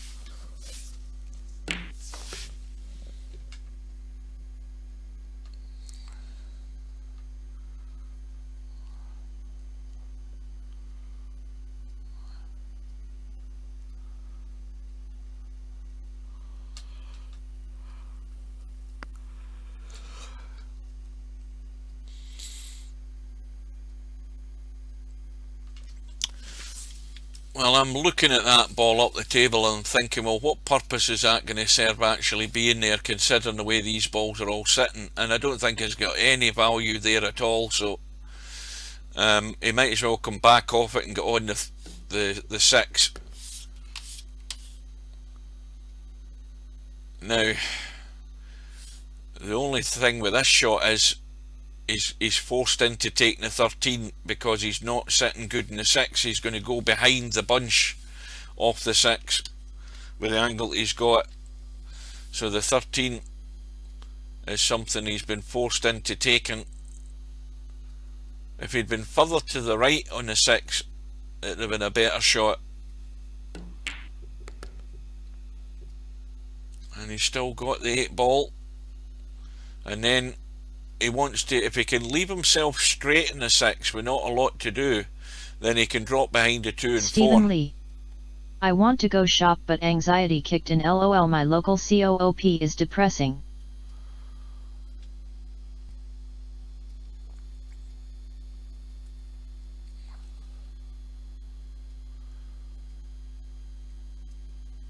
So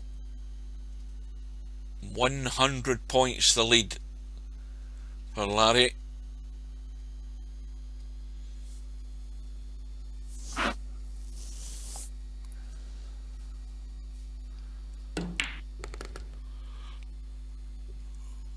Well, he's decided to draw to get behind the 2 and the 4. So, well, he's going to have to bail out on the 6 ball if he overhits this. If he's playing the 7 and he's trying to get on that 2 and he overhits it, he'll end up having to take the prime break ball, because those other 2 are no good anyway. So he may well be playing for the 2 here off this 7, but he's got to get it. So even if he ends up here, he's going to have to take the 2.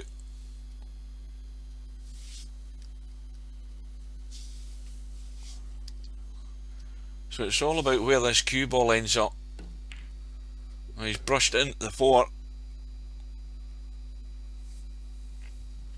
I thought he'd have managed to avoid that, but he's still reasonably okay here.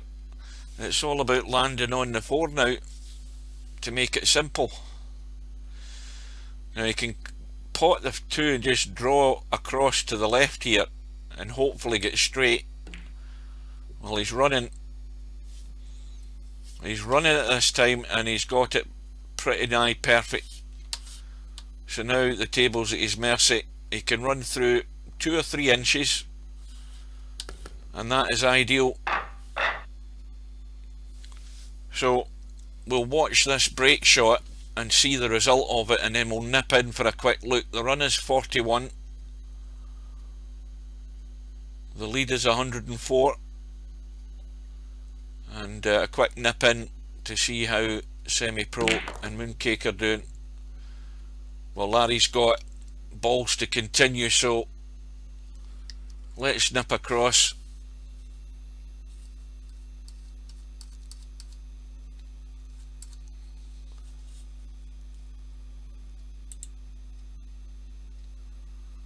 Well, it's all over because the run is 57 by Semipro, and this match is done and dusted just in time.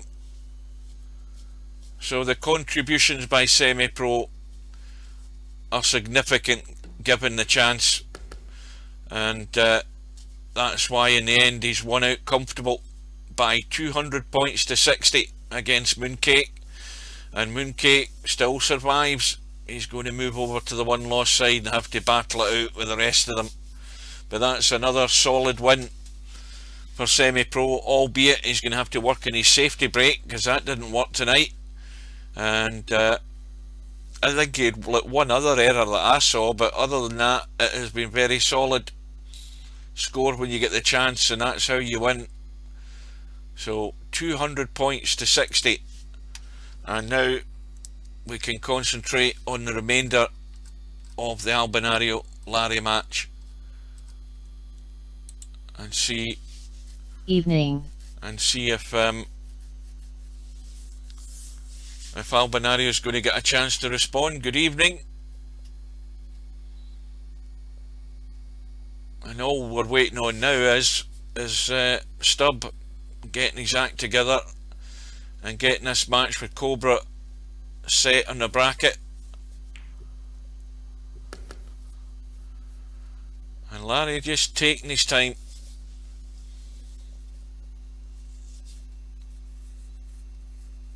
The run is 45. This is the sort of contributions that you have to make. You can't win this tournament by just runs of 12. It won't win you anything.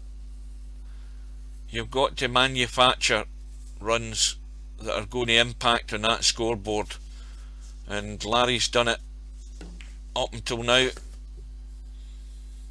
Semi-Prof 4. Hiya. Yeah, that was a shit safety break, that Semipro. I've got it all in video. But it was a good solid win though, well done. Der ist Nomad. Ulrich WD Semi.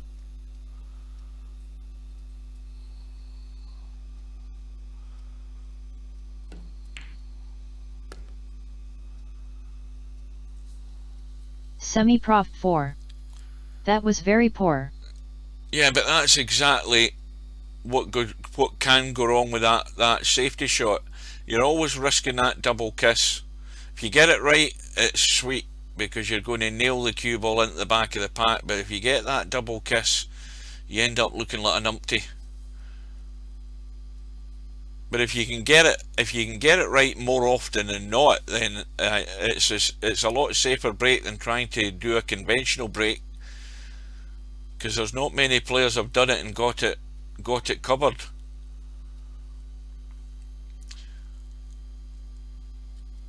Well, Albinario, when and if he gets a chance, is he going to have the metal and the bottle? Because he's got the ability, no doubt in that. Is he going to get the luck he needs? Because he can't do that. 4. He cannot First get time I ever fouled on TGAT. a significant run without a bit of help as well. Thanks mate, Semi played better, and I didn't really got the rolls. Messing up on a break shot, and another break shot got sticky on the pack. I should have punished Semi for that poor Brayakov. Yeah. Yeah, it's all ifs and buts. You get that little bit of running, that little bit. I mean, don't forget, what was it? Did Semi not have another shot where he ended up locking you up? When he missed a pot, and the cue ball ended up locking up in amongst the balls, and you never had anything on. And then why did you take that silly combo? That's the other thing I need to ask you, because that I think was it the 3 onto the 9 ball looked a far better combo, but you took some multiple combo. Mooncake. I was 100% sure it was there. No, you had balls blocking the path to get to it. And that's what I was saying in the commentary. There's a voice in your head telling you. There's two voices in your head. There's one telling you you're desperate because you want to get into the game. Yes, this is on. You have to listen to the other voice. The other voice that tells you you're going to look a proper numpty going for this because you're going to smack them all over the place, and the ball that you've called is going to go nowhere near the pocket, and that's exactly what happened. You don't want to take desperate risks. You have to take the other combo was, well, it wasn't probably dead set, but it was a far better risk from the way I saw it. But that's the beauty about the game. The better choice in hindsight was to take another foul, as Semi was on 2 fouls already. Well, there's that as well, I forgot about that. Force him in to get into a rail. Well, Larry's looking pretty good now. But done is done. The only problem is he's just ended up the wrong side of the 4. Now he's run out of balls, so he's going to have to get one of these. Let's have a look and see what we've got here. That 10 ball is behind the pack. Now that might be pretty tight to use that as a break ball, but he's not going to have much of an option unless he tries to leave the 3. It doesn't look as if he's doing that, so it's all about the line here. And here we go, the big cut. Semipro 4. Tough game that rich many racks balls went awkward. So 55 and counting. Has he got enough angle to get there? Yes, he has. And 11 ball keeps him in play. He's got an easy combo up table, doesn't need to worry about that. You don't need to worry about this. He was lucky I was missing balls. If I would make those shot he didn't win, tongue sticking out. Yeah, Stubb won't change his game, I'll tell you that right now. He won't change his game. He's going to be running loose and slamming balls, and of course we know he can pot a ball, so he's going to look good when he gets a 60 or a 70 run, but he's not doing it right. That's the problem, and at some point in the tournament he's going to get found out.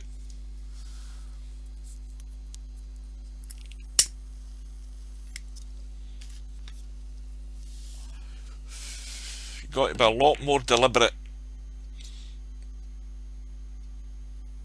So we know the combo's easy. He doesn't need to worry about it.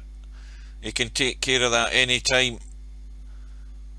We've got a break ball that he wants to avoid. That 15 again is prime, so he doesn't want to run into that if he can help it.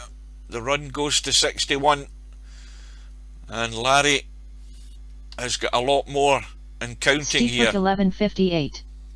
You never lost K. I mean, there's nothing to stop him taking that now. He's got the 7 up the table. See, there's no rush to take it.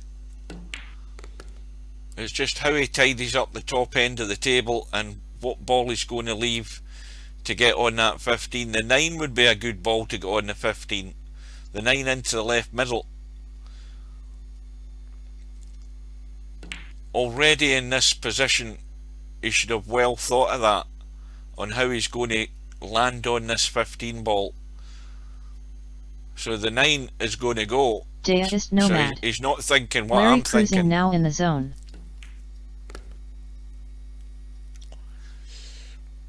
So it looks as if it might be the 4 to get to the break ball. And the other way to make it simple to get to the break ball, well, he's calling the 13, we know he's going to do that, but if he somehow leaves that ball there, if he can play that in such a way that he's just stunning up for the 4, then that means it could be just a simple stun like that to get there for the break shot. So he's looking at the 7 now, because obviously that's the one he's landed on, so that's gone. So that now means that he's got more work to do to get to the 4. That would have been one way of getting to the 4 to make it simpler to get to the break angle in the 15. So now he's going to have to find another way, and it won't be quite as easy.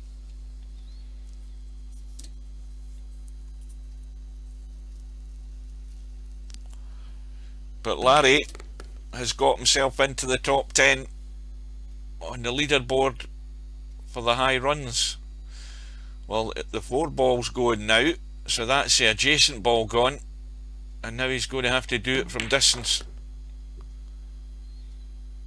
And if he finishes in the rail like that, that is not bad. It makes it a lot simpler. He can stun straight out if he wants, or he can run forward, but it needs a firm stun. He's running forward. He maybe needed a wee bit more English on it though. Let's have a look. Well, he can catch the pack. It's another firm stun just below the equator, so he doesn't get too much fizz on this cue ball. Just half a tip below will do. Cue ball's running loose. Yes, it's going. It's gone. And Larry's run ends in 68. Oh dear. Oh goodness me. Would you believe 66. it? Guess what happened, boys? Did you turn away? Larry's run ended. I'm not going to tell you how it happened, but if you missed it, you can watch it in the rerun. I mean, I'm laughing not because he scratched. 66. I'm just laughing because it's just unbelievable how many times it happens. He scratched. How many times has it happened? So now's the time and now's the hour, as they say. Albinario 131 points behind. Larry's high run for the tournament is 68, and Albinario is going to have to get his high run for the tournament right now. No questions asked, no more messing about. He has to produce. Simple as that. If he messes up here and Larry can pick off a few more and just get closer to the finishing line.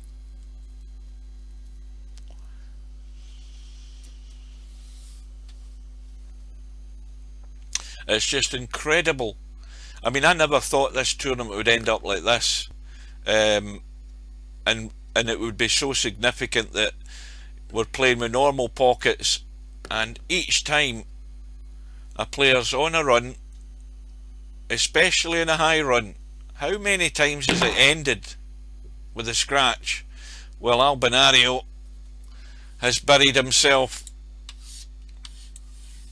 locked right onto the 15. Has he been able to pick this line here? Because that is so difficult to read that line. It looks as if it's going to the jaw.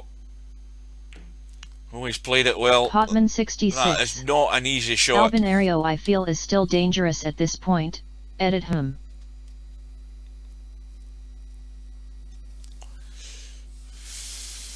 Well, the 7 goes, there's not a problem.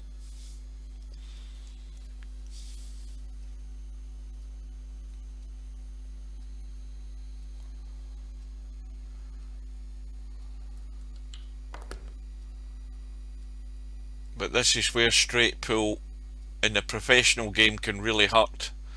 You've got yourself a substantial lead and you've scratched and you've let your opponent in, and all the time you're thinking you might have played your last shot.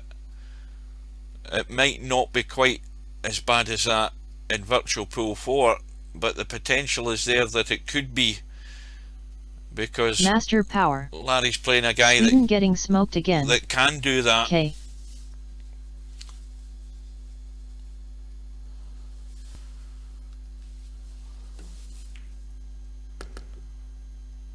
There's not an awful lot of players in VP4 could step up to the plate and dig out Hotman 66. a run that's going to get them What back is it, into 10 the racks match. to catch up? That would be some break.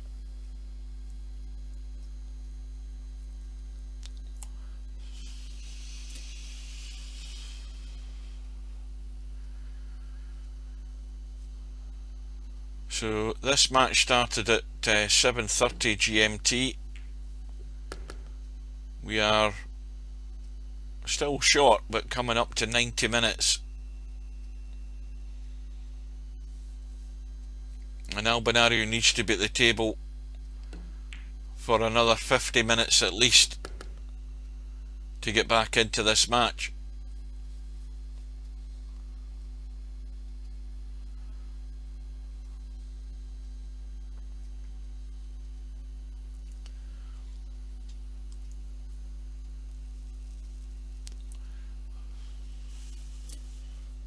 Well, so far in this match, Larry's contributions have been on a par with what Semipro was doing.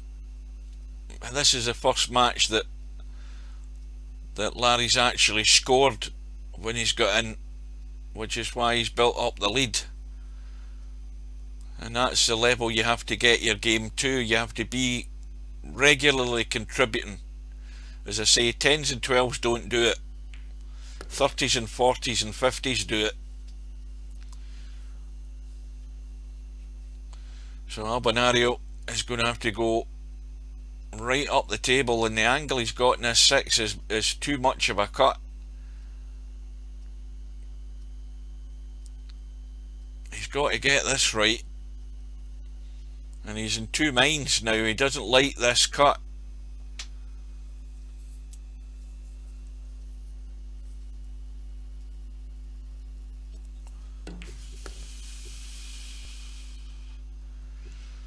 Which is why he's ended up there. So should really just be the safety.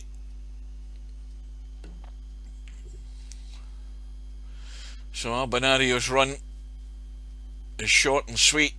It's 14.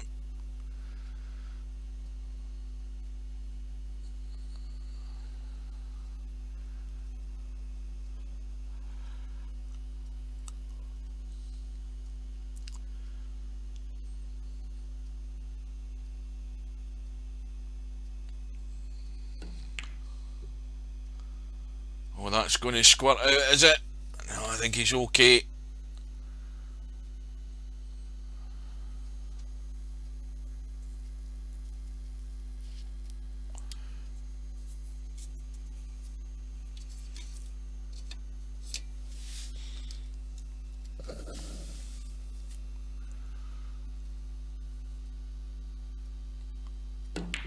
Well, all out for the pot.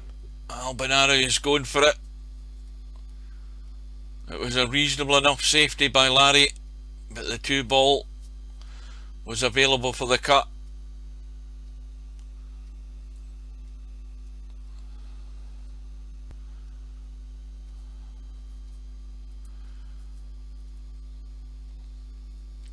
I mean, this could develop into a similar pattern, the way it's just happened. The fact that Albinario didn't get the break shot, but he played safe, and now he's got a chance to pick off a few more balls, and if a similar thing happens and he does the same thing again, Albinario's just biding his time to just pick off some points if Larry gives him a sniff. And all the time Albinario's at the table, he's still got the chance of building up a run. ANY1 know the procedure for ordering a curry? Well, Andrew, I generally use a thing called a telephone, and prior to using the telephone I usually lift the menu of the curry house. I study the menu, decide what I want, and then I phone the said premises and order goods for delivery. No sooner have I done that than the plate goes into the oven, the kettle goes on, the TV goes on, and the fork and knife are sitting ready. Any more questions? Potman 66. Yeah, but with restrictions, is there any palaver? No, that's exactly the palaver. All the carry out restaurants, etc., all the carry out places are open. You just order the delivery. I went to one of my local chip shops the other night there. I just phoned up, put my order in, and then went in and collected it. No problem. Potman 66. I usually cook my own. Oh no, I'd sooner pay somebody to cook one. It's a lot less hassle.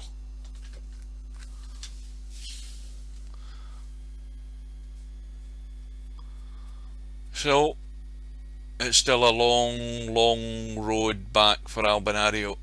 111 points behind.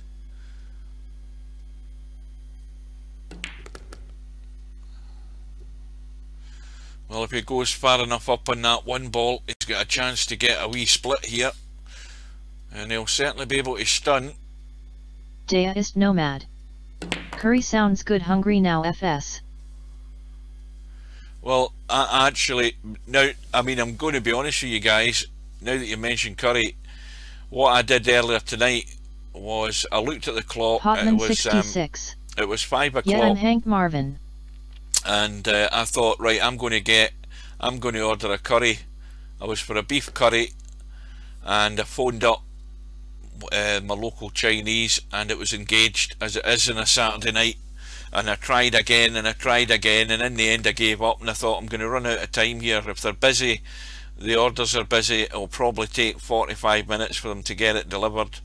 So in the end, I made do with toast and beans, with grated cheese on top of my toast and beans, fire it in the oven to melt the cheese, and that's what I had for my dinner. Cobra 4. Already had a king prawn curry. Oh, don't mention king prawn curries. Oh, I mean, even though I've had my toast and beans, I could still not one of them back right now. Well, 5 ball for the break shot, and he couldn't be sitting any better. So any latecomers that have joined, Semipro is through in his match with Mooncake. Solid contributions from Semipro, a run of what, 58 or something in the end to seal the match. We've had Larry putting 2 or 3 little contributions, the best of them being 68, his high run for the tournament, and that's how we've ended up where we are in this race to 200. Potman 66. Tentative break. Well, you can see where the break shot is for this cluster here. Get rid of the 10 ball and then finish up the table on that 12 ball, that one there, and that's the one that's going to do damage to that cluster of balls.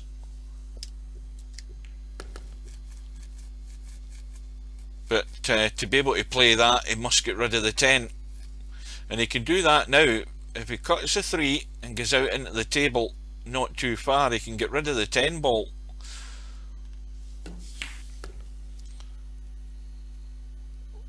Well, he's going to do it now, and if he leaves the angle in the 3 either inside or outside the 3, inside near the rail or outside into the table, he can get out onto that 10 ball.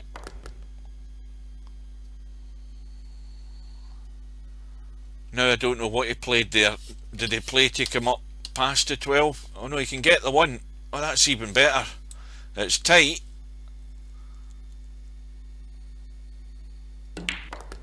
Oh dear, Larry. Albinario, I mean. That's what happens when it's tight and it's almost straight. He's just killed it stone dead. So the 8 ball's been called for the bank.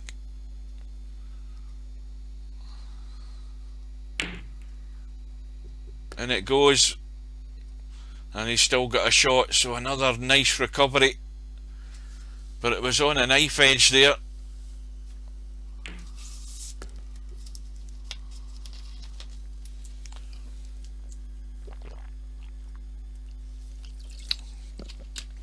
So the run is 21.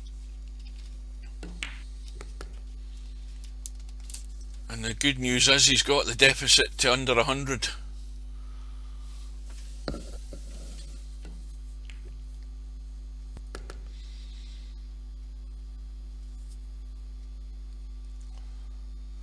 Let's look at those 3 balls from this side. Well, the 2's obvious, it goes. If you land in the middle, the 15 goes.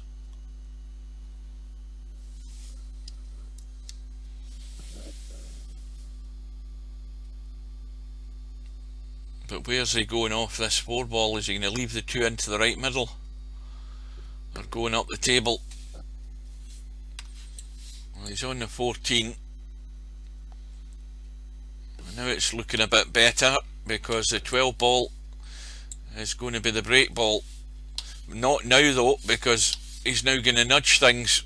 He wanted to be more or less straight or straighter on this 15 ball, and that's now maybe going to cause a problem.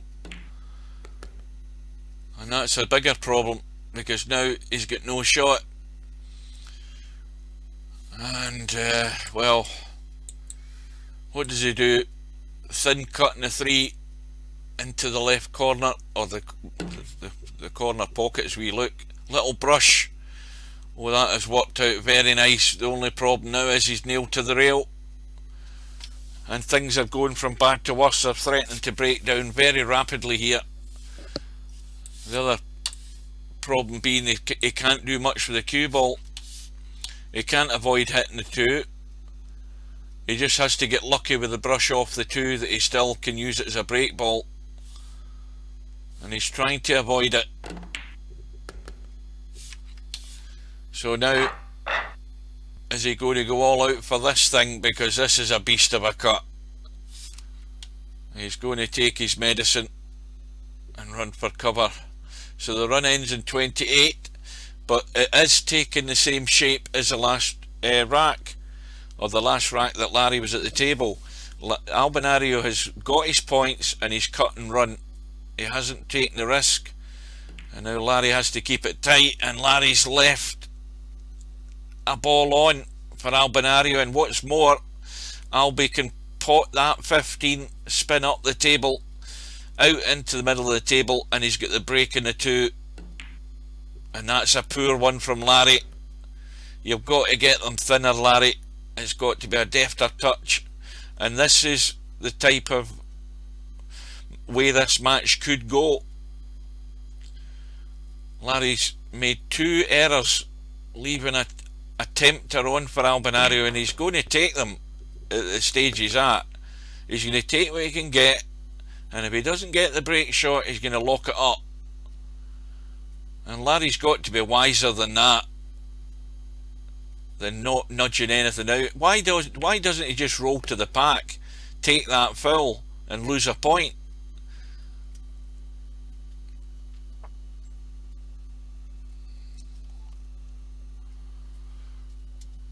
Well, Albinario has very quickly got himself in bother, married up with 8, and he's looking,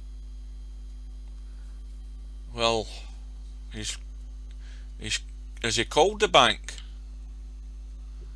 Oh dear, look at the cue ball, and Larry has now got out of jail because Albinario has committed the cardinal sin. He's got the bank and he's forgot about the cue ball.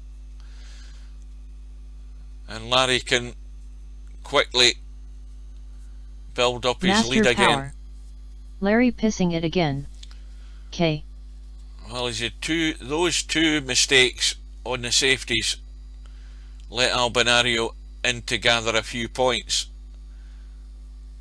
But Albinario has committed a big error there, and Larry now has got 1, 2, 3, 4, 5, 6 if you include the 5 balls, 7 if you then include the 8, and that opens up the other 2 balls. The only slight problems the 2 in the rail. If he's got an angle in the 1, he can brush into them right now and just nudge something which would free them up. Immediate chance you've got to deal with the problem, then you have to do it, and he's missed it. He's missed it in the first attempt, but landed Master nicely power. in the 3. LOL at these noobs. Aiming 8612. This game's physics are so good most of the time, but that shot right there, Albinario's scratch, is one that's not realistic.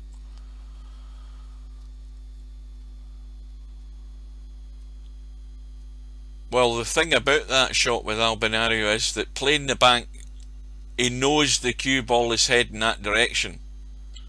The thing is that he knew then that he was taking a big risk because of the way these pockets will gather the cue ball. If the cue ball goes anywhere near those jaws, it's going to gather the cue ball in if there's enough Aiming pace. 8612. And on a real table, if you hit that bank with a high ball, it hits the end rail and bounces out a little. In VP4 is hugs the rail way too much.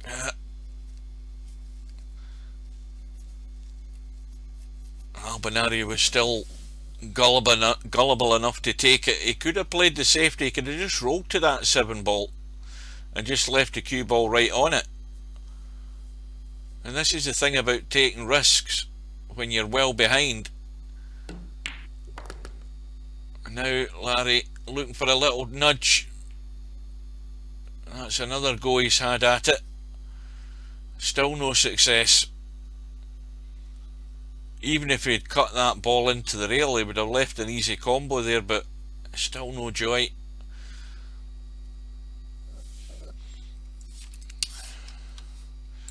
Well, if he draws, what's the angle like he's got in the 11? Well, it's actually the cue balls want to come back to the left off this 11.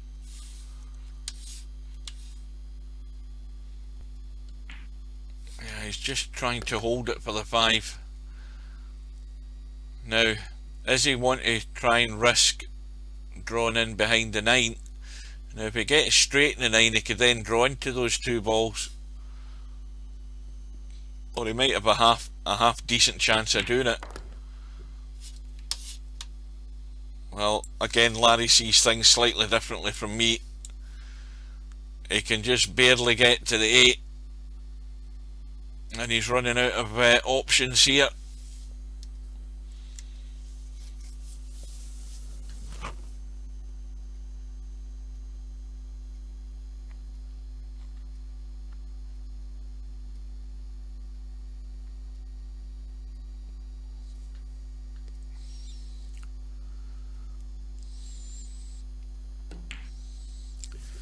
Now, how good is that? Well, he's certainly going to hit them this time. Any sort of touch, half decent touch, has got to at least improve the situation. Might not be pretty when it's finished, but he's got to move something. And he's missed him again. He's trying too hard. He's had 3 goes at it, and he's run out of balls.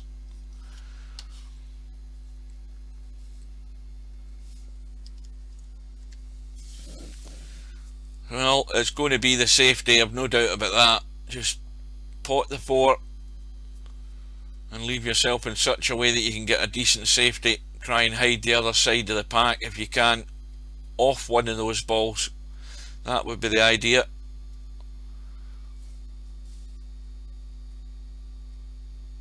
Well, what's he got in mind here? What's he trying to do with the cue ball?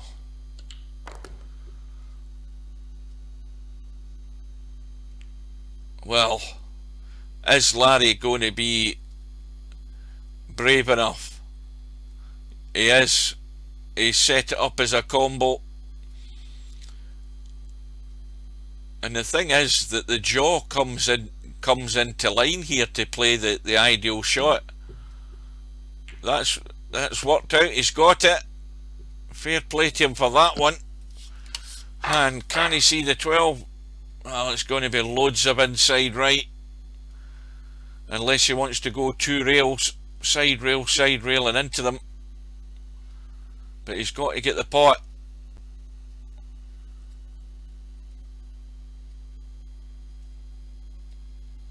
Well, finally.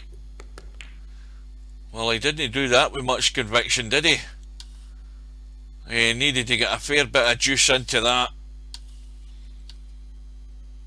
And now he's running for cover, but if he checked those 2 balls there, the 11 doesn't go. Because if he's running down to the kitchen end of the table, he needs to make sure none of them go. And he doesn't leave Albinario a sniff on anything. Let's have a look at the pack just in case. There's nothing there. And Albinario thinks he can see enough of the 9. Let's look at it from this end.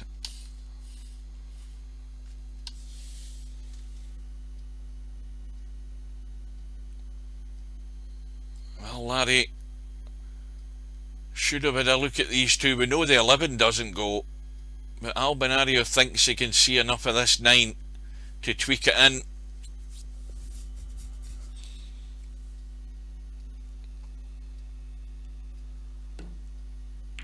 And he's got it. He has got it. I wouldn't say he's back in again. I mean, he's pretty straight in the 13. In fact, he's dead straight. He can create an angle off it and spin out off the side rail. He's played it simpler though. He's just taken he's rolled through for the 14, but I think he's rolled through too far. I don't think he wanted to be there.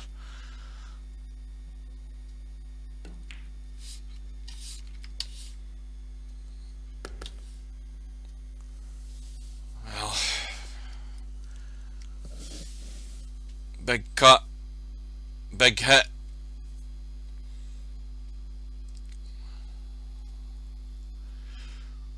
So he's digging right into the cue ball to get that cue ball reaction straight into the pack. But all the time he has to make sure he's got the line in this cut, because there's a lot of free balls here for Larry if this doesn't work out.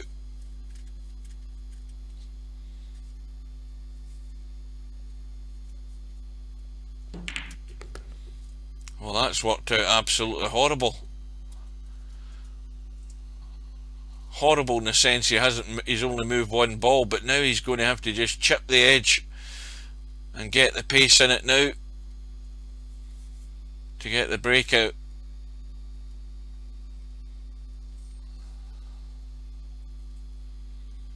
And this is always dangerous, but he's got it solid. The hit is solid, gets a bonus 2 balls, and everything's sitting pretty nice.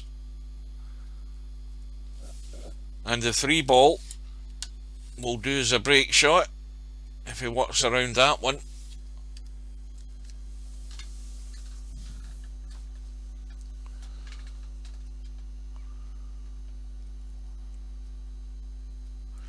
So 90 points the deficit for Albinario.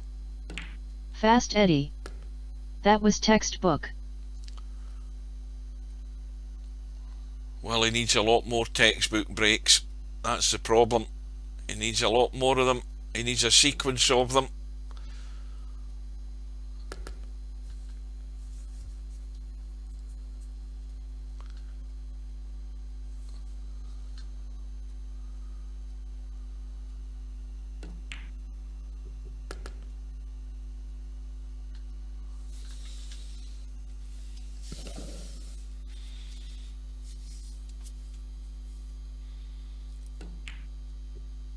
But I'll tell you something, Larry might need to go into therapy after this match if he's going to, if it's going to take a nasty turn. He's going to need to see a doctor and get some medication, because this will be a sore one to take if Albinario gets on a run. Even if he gets in a run that just gets him right back into it. If he can get over that 100, get to 120, 130, then it's a whole different ball game. It's still a long way away though. It's a big ask.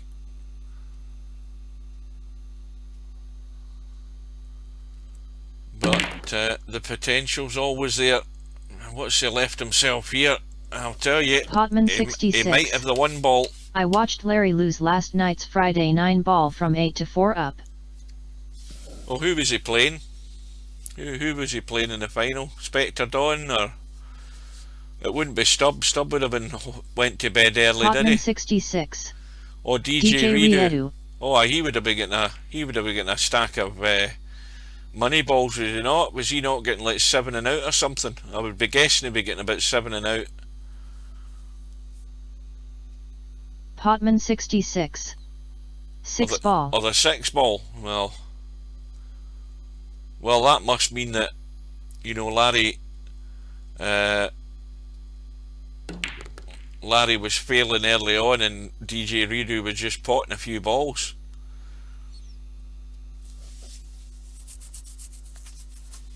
But given, you know, when you're giving away a 6 ball and you start making errors, or the other guy gets in and pots, you know, if you pot the 1, 2 and 3 ball and then you leave the 4, 5 and 6, he's only got 3 balls to win the rack. It's not a lot to ask.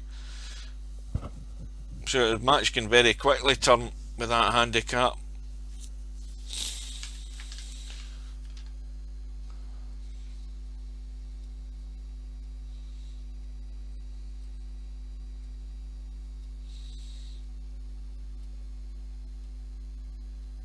So the deficit is down to 80.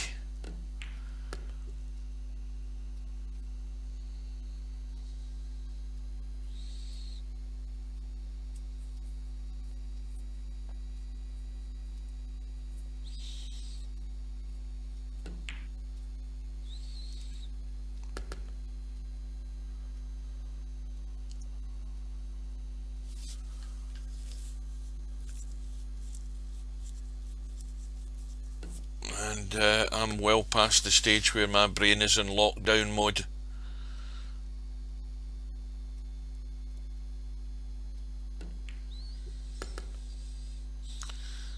Well, he's gone too far. I think he played for the 8 ball there. I might be wrong, but either or, he's got the 13.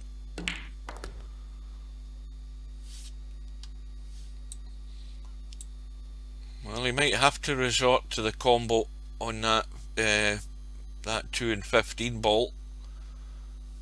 It's not difficult, as long as if you can get the cue ball where the 8 ball is, it's fine. You have no problem.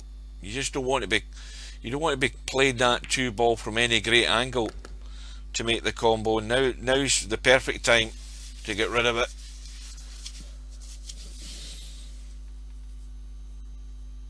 And once again, no ideal break ball.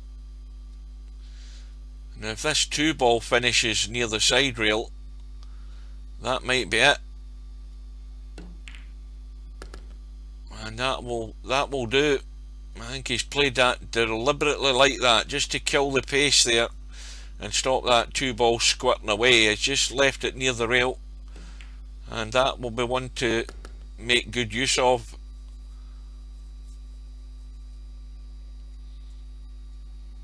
But again, that's just another piece of evidence about thinking about what you're doing.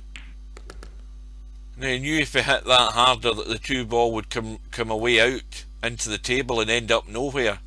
So he played it a little draggy shot, just so that he was hitting the combo, and so the 2 ball wouldn't squirt away, and he's left a break ball.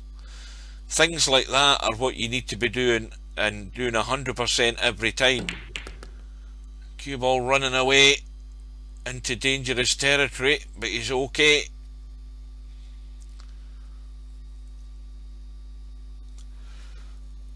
The run is 28, but it needs to be 68 really. Now he's looking at the 12, I think, to run into these. Yeah, took the opportunity to deal with a problem straight away.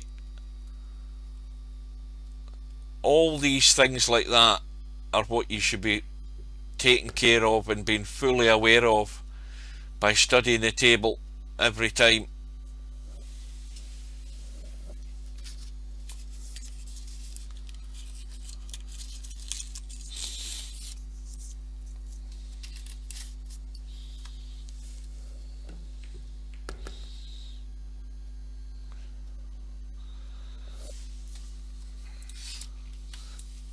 Now, even that shot there that he's played has pushed the 7 into play.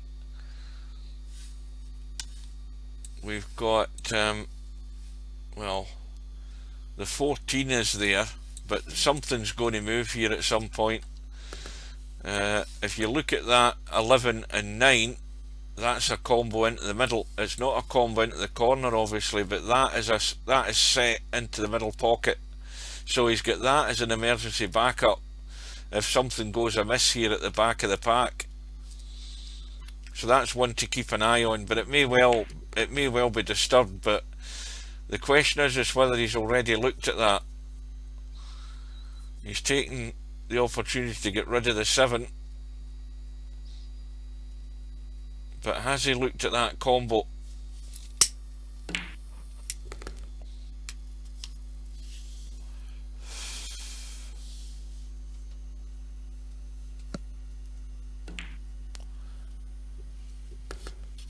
Let's look at it from the middle pocket. It doesn't look quite as healthy from that side, but when you look at it from that side, it definitely looks on to me.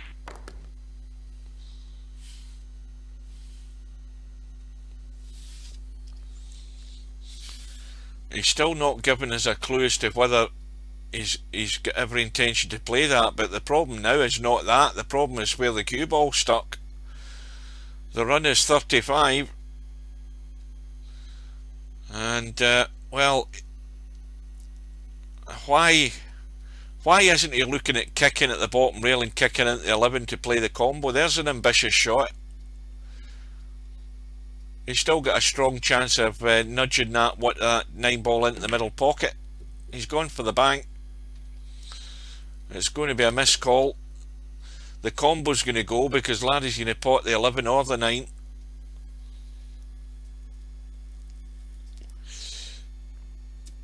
But had he had his eye on that combo, right, where the cue ball was stuck, what was to stop him kicking to there, to kick that, to play the combo into the middle?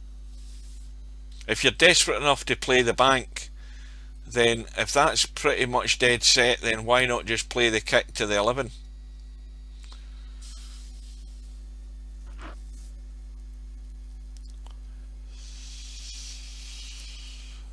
Well, the run was only 36 or whatever, what was it, 35, 36, and that's a psychological thing, because he's still short of the 100, he's still short of the 3 figures, and he's now going to sit back and watch Larry open that lead again.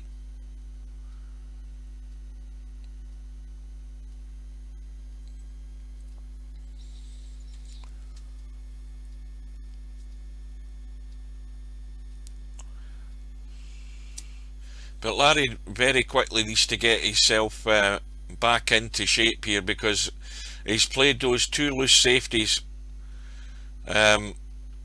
that let Albinario in, and Albinario's had a fair chunk of points that if Larry had kept his safety nice and tight, it might not have been the case.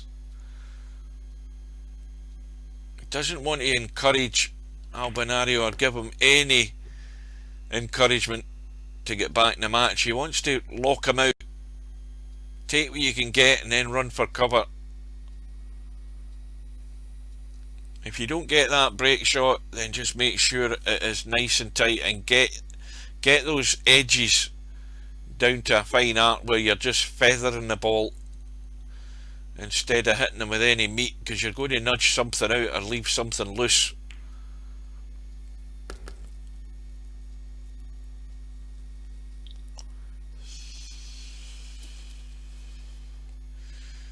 So what's the break ball? The 14 looks like it. 10 ball isn't handy where it's sitting. So this could be the significant break shot in the match. If Larry can get going, he might not be too far away by the end of this visit.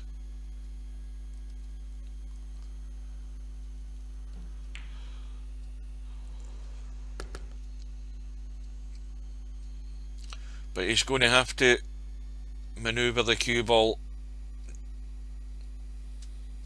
It's not an ideal shot.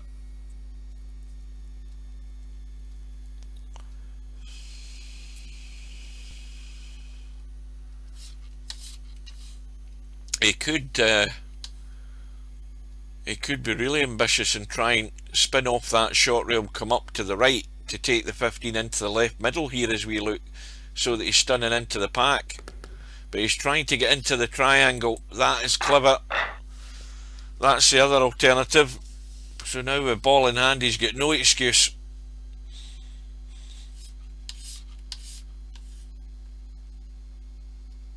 I would want to go a wee bit further to the right, because if he's going to run to the side of the pack here, this is dangerous. This has got all the hallmarks are running off that pack and running into the hole. He wants to leave a wee bit more to the right in my book. Now, what did I tell you, boys? And how Larry can't see that is just beyond me. That is incredible that Larry can put that ball almost straight and not see that it's going to run off the side of the pack and run into the hole. I told you. And you should have been listening, Larry. You should have gave yourself a bit squarer on that ball, making it more of a cut, so that you're going to run into them with a stun rather than running through off the edge.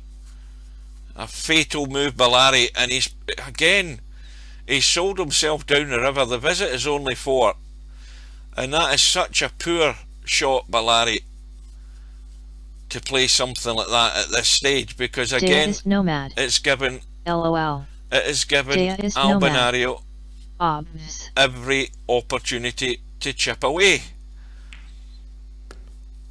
I cannot believe Larry played that. I'm going to roast him for that, I'll tell you. I am going to roast him. And I hope he watches this played back. And why he didn't see that, I don't understand.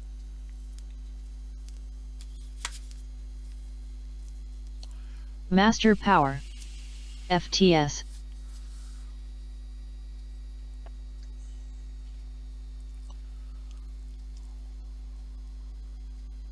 Incredible that Larry would do that. I just can't understand it. I mean, straight away the alarm bells were ringing in my head. Why doesn't he go squarer? I mean, the ball was there, and he's put the cue ball there like that to run to the pack. Where's the cue ball going to go? It's going to go there, there and there. That's exactly what happened. And what he should have done was, well, the ball was maybe over here a bit, maybe it was not far as that, but he should have been there or like that, so that he's running that way and stunning more into the solid pack of the part of the pack, and that way the cue ball's not going to have the momentum to run that way. It's more inclined to lock and stop. The danger's locking against a ball, but you've got to play that as a percentage rather than playing the shot he played. It's just incredible he played it. and could not see that coming.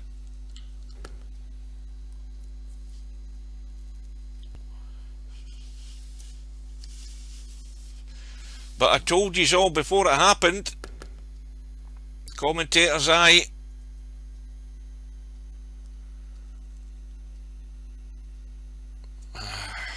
I'll tell you that I just hope for his sake he can finish this match. He's had a fair bit of pain in big tourneys, and I have to say a lot of it self-inflicted, and that one there's a big one to take if Albinario gets a stack here, because it's going to be the case that when Albi's finished here he should be on 3 figures.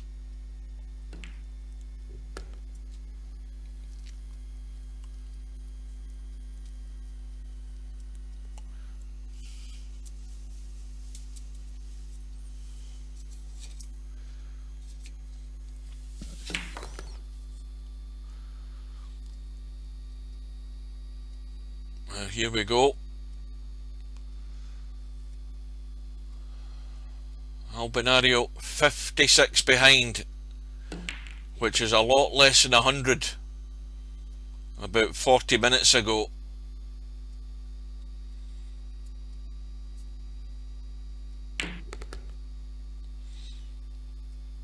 Two balls squirted up the table. Now that 13 ball is no good. He's going to nudge it.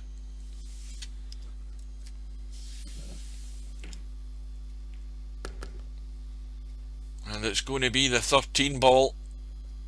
It's going to be the 3 up for the 2. Now Albinario doesn't want to fall into the same trap as Larry did. He has to get himself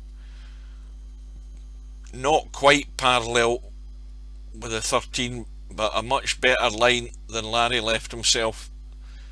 And the worst thing in the world was the fact he did everything right by getting the cue ball into the triangle, giving him ball in hand, stick the cue ball anywhere you want on that kitchen line, but don't stick it virtually straight, and don't run off the pack and scratch.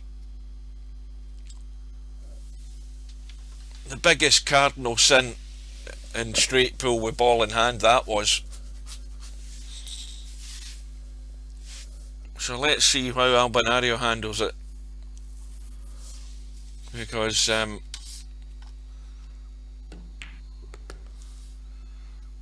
he's gone a similar way, but he's going to skim and stun the top of the pack here like that,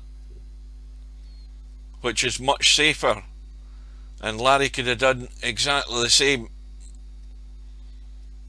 and probably got it a lot more solid if he'd placed the ball in a better line. Now if Albinario can land there like that, that is a good line that he can run the 3 and disturb something. He could even take the 1, which is even better, and that's a nice position that he's landed in.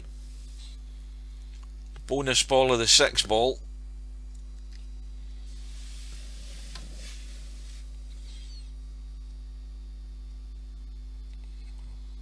And if you can take that 2, take the 2, it just opens another ball up.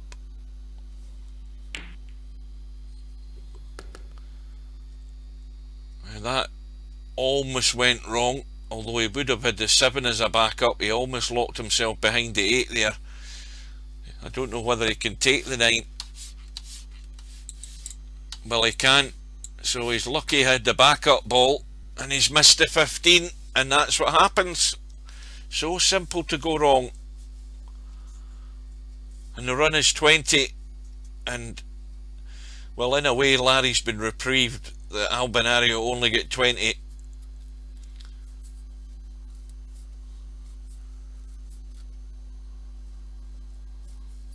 I don't know why he didn't take the 3, because he landed there pot the 3 and get right into them.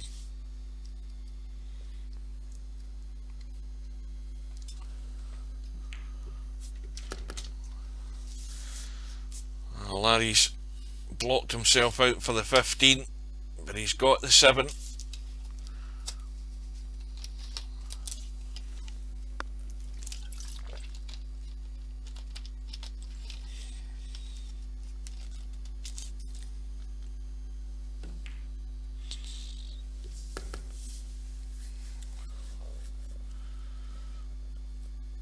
Well, it's looking more and more that Larry's run, his high run of 68, is maybe a lot more significant than we first thought, especially with Albinario been given the opportunities to come back into it.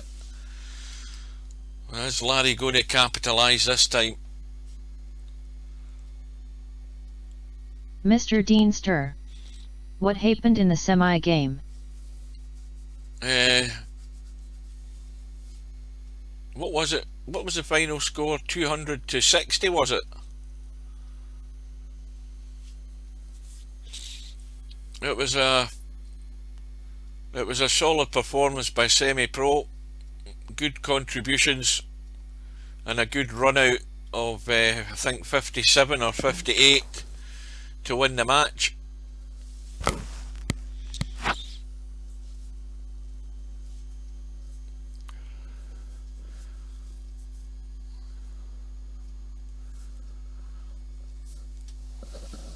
Well, Larry is going to be 40 away with a break ball. 4 ball is sitting good. The 8 ball would do as well, so he's got that choice to make. Mr. Deanster. Alright, thanks.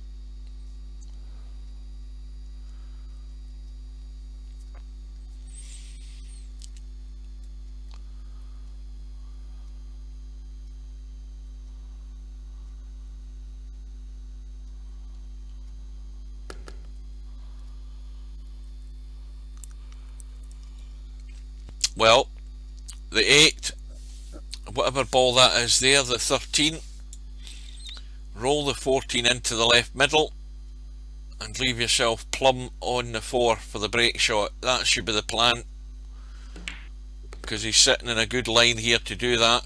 Just roll through, leave that 14 pretty much straight into the middle.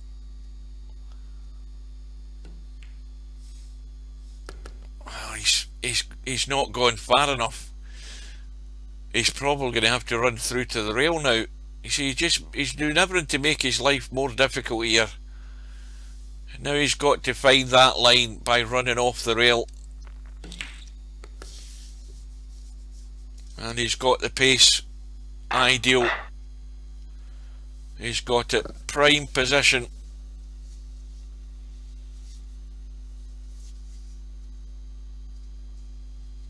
And Albinario's on the bogey number. If you're a cricket fan, he's on Nelson 111. Is that going to help Larry see this match out? Well, it's a good enough break.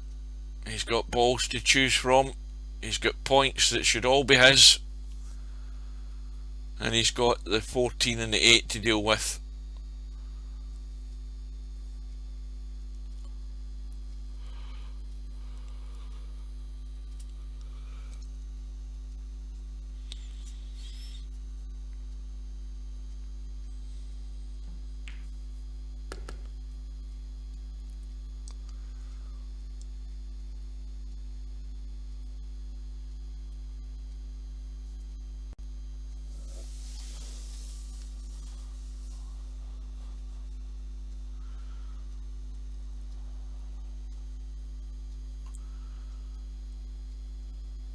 Well, he's only 33 away. So that's this rack and another rack and maybe one more.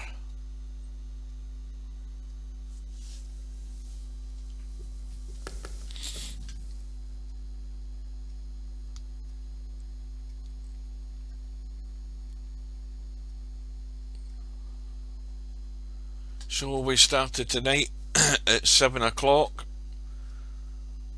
and we're now at 9:40. This match though started at 7:30 and that was 2 hours and 12 minutes ago.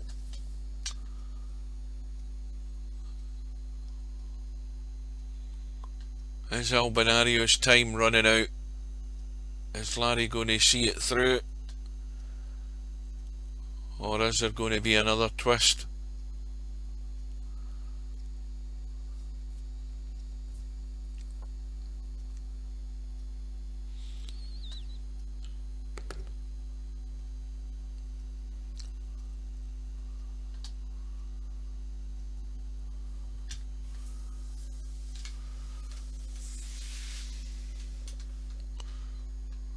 So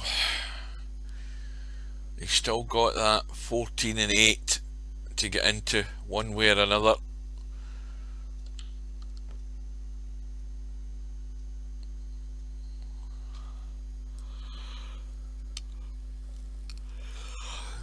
Well, if he wants to take a risk, he could draw to the 2 and try and nudge something, but it's a bit far-fetched to be taking shots like that. I mean, there's other players would do that. Stubb would probably have a blast there just to try and disturb the 14 and the 8 when there's still other opportunities to deal with it. And that's how you can get yourself completely out of line and end up running the cue ball and scratching. You could do it here off this 10 ball. Little nudge. That's all it takes. And now everything's fine. 15 balls a break ball. 7 ball up the table. 14 down the rail. And that deals with the 14 ball. That'd be one way of doing it. He could leave the 7 up the table if he's going to use it to get to the break shot. So he's got to have that clear in his mind, how he's going to go about this.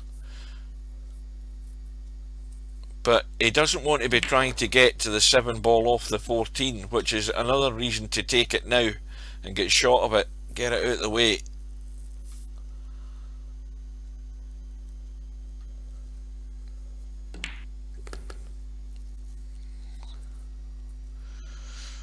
Well, there's another thing.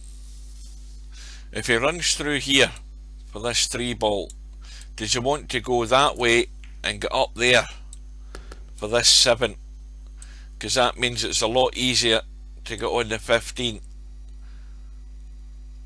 So he can still do that. He can either come up that way off that ball. How straight is he? Let's have a look. Well, he's just got a wee bit more angle, but he can just stun this in and run about 4 or 5 inches to the right, and he should be sitting plumb for a good break shot here. Doesn't need a lot in this. Well, he's let it run. He could have played the little stun. He wouldn't have went far.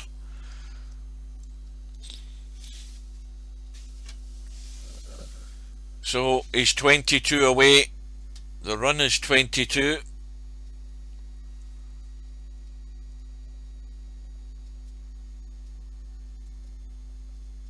Well, if this was Lewis Hamilton at Interlagos in Brazil, he would be about 3 corners from the finishing line. But there's always a chance of a puncture. But again, the break is good. He's got plenty of points that are his. He's got a not too difficult combo with the 1 and the 13 on the left side, but he still might have a chance at some point just to give one of them a little nudge, because he's going to need them.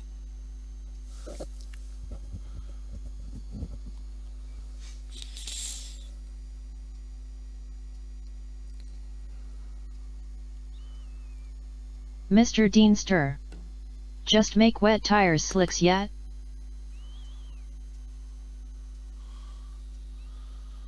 Just make wet tires slicks? What sort of bloody English is that?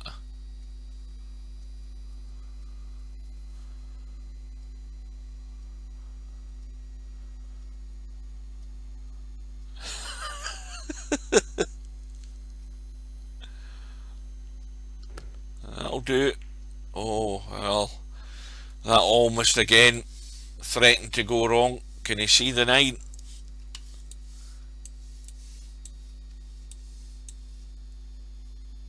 And well, you have to convince me that he can see the 9. I don't think he can, but he's got a bailout.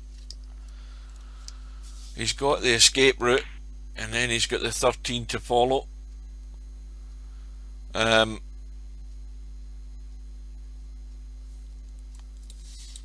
But now we don't have a break ball.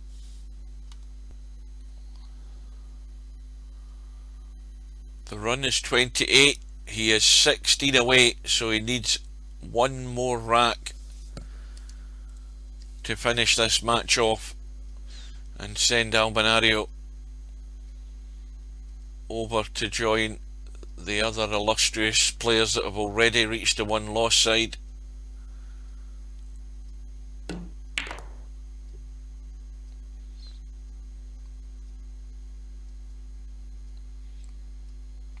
Now, there is a chance here where he can just come through for that 11 ball, and he might be able to just nudge a ball into play if he gets a good angle on that 11.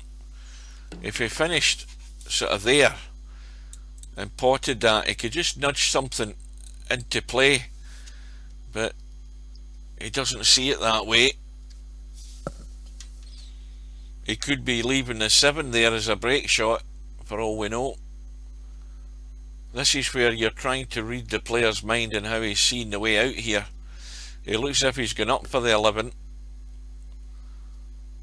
and he's just gone a wee bit too far,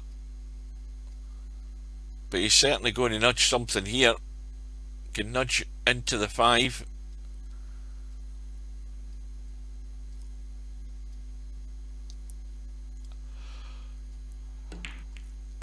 Well, he's missed the 5 and hit the 8.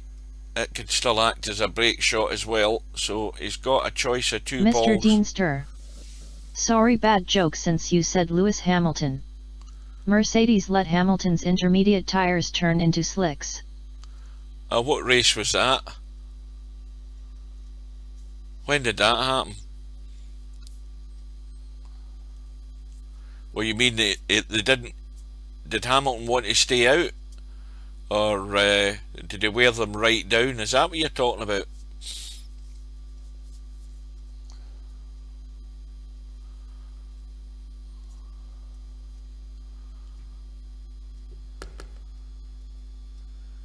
Anyway, Larry's now got one corner to come round. He's now in the final furlong, to use the racing analogy. He's now in the crown of the bend. If you're a 400-metre runner, you can see the finishing line. Turkish GP, wearing them down, yes. Now, this is a crucial one. He's 8 away, and he's going to hit the corner from this 2 ball. He just doesn't want to go forward, and you know where. And he's come straight off the rail back into them. He's on the 12, and he's home and dry. This match is over.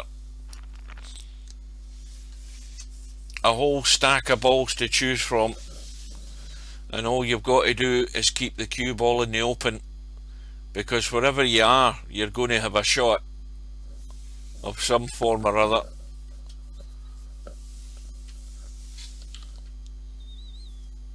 And he's done the right thing. Get the cue ball into the middle of the table, give himself a choice. Master power. He can pick off 3 False here terms straight created away. From Larry K. He can take the 3,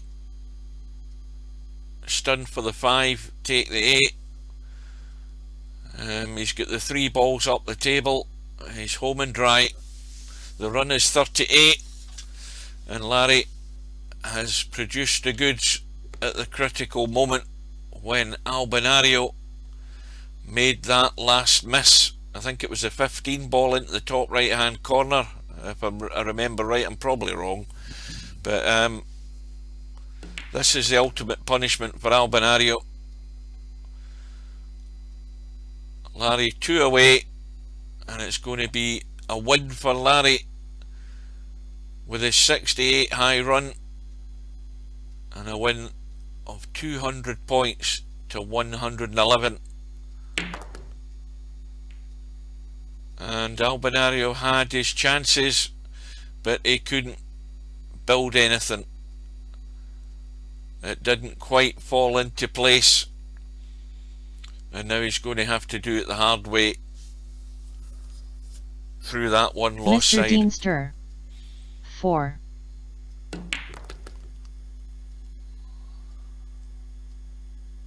What did I say? 2 away or 4 away? That shows you how my brain's shutting down at this time of night. I should have been in bed an hour ago. But anyway, it's been a solid finish for Larry. He's held it together. It threatened to come off the rails. He did his best to make it happen, mind you. I have to say that. And that ball in hand break shot would have haunted him all night had Albinario came through. THX for streaming again, Hugh. GN all. Well, Albinario didn't get into it. Larry was solid, a bit shaky more than he should have been, but it's a solid win for him, and that's the best thing that happened with that he eventually ran out, because I think he'd have been in bits had Albinario stole that in the end. But it's a run of 44 that seals the deal. We'll have Mr. one Deanster. final look at the bracket. GG, thanks for the stream, Hugh. And we'll see what happens. So Larry is now through. Oh, it's updated already. That was quick. And Larry is going to play the winner of Cobra and Stubb. And so further down, oops, that bloody thing does my head in again. We've got Semipro to play Hazard, and no doubt Semi will be the favourite for that one. And then on the one loss side, we've got well, there's nothing set in the top half, but we've got Tommy Yu to play Bankster. Tommy Yu will be the favourite to come through in that one. We've got McClarkey to play Mooncake. That'll be a good match. That'll be hard to call, that one. Then we have the match between Fast Eddie and LS3, which is I think that was, did I say that was Monday? I can't remember. What day is this? This is Saturday. I'm losing track of things here. Saturday. No, did I say Tuesday? I think that's Tuesday. If that is Tuesday, that I'll be able to get it. I think I said that earlier on. And the winner of the Fast Eddie match and LS3 is going to be playing Albinario. That's what that spot was there for earlier on.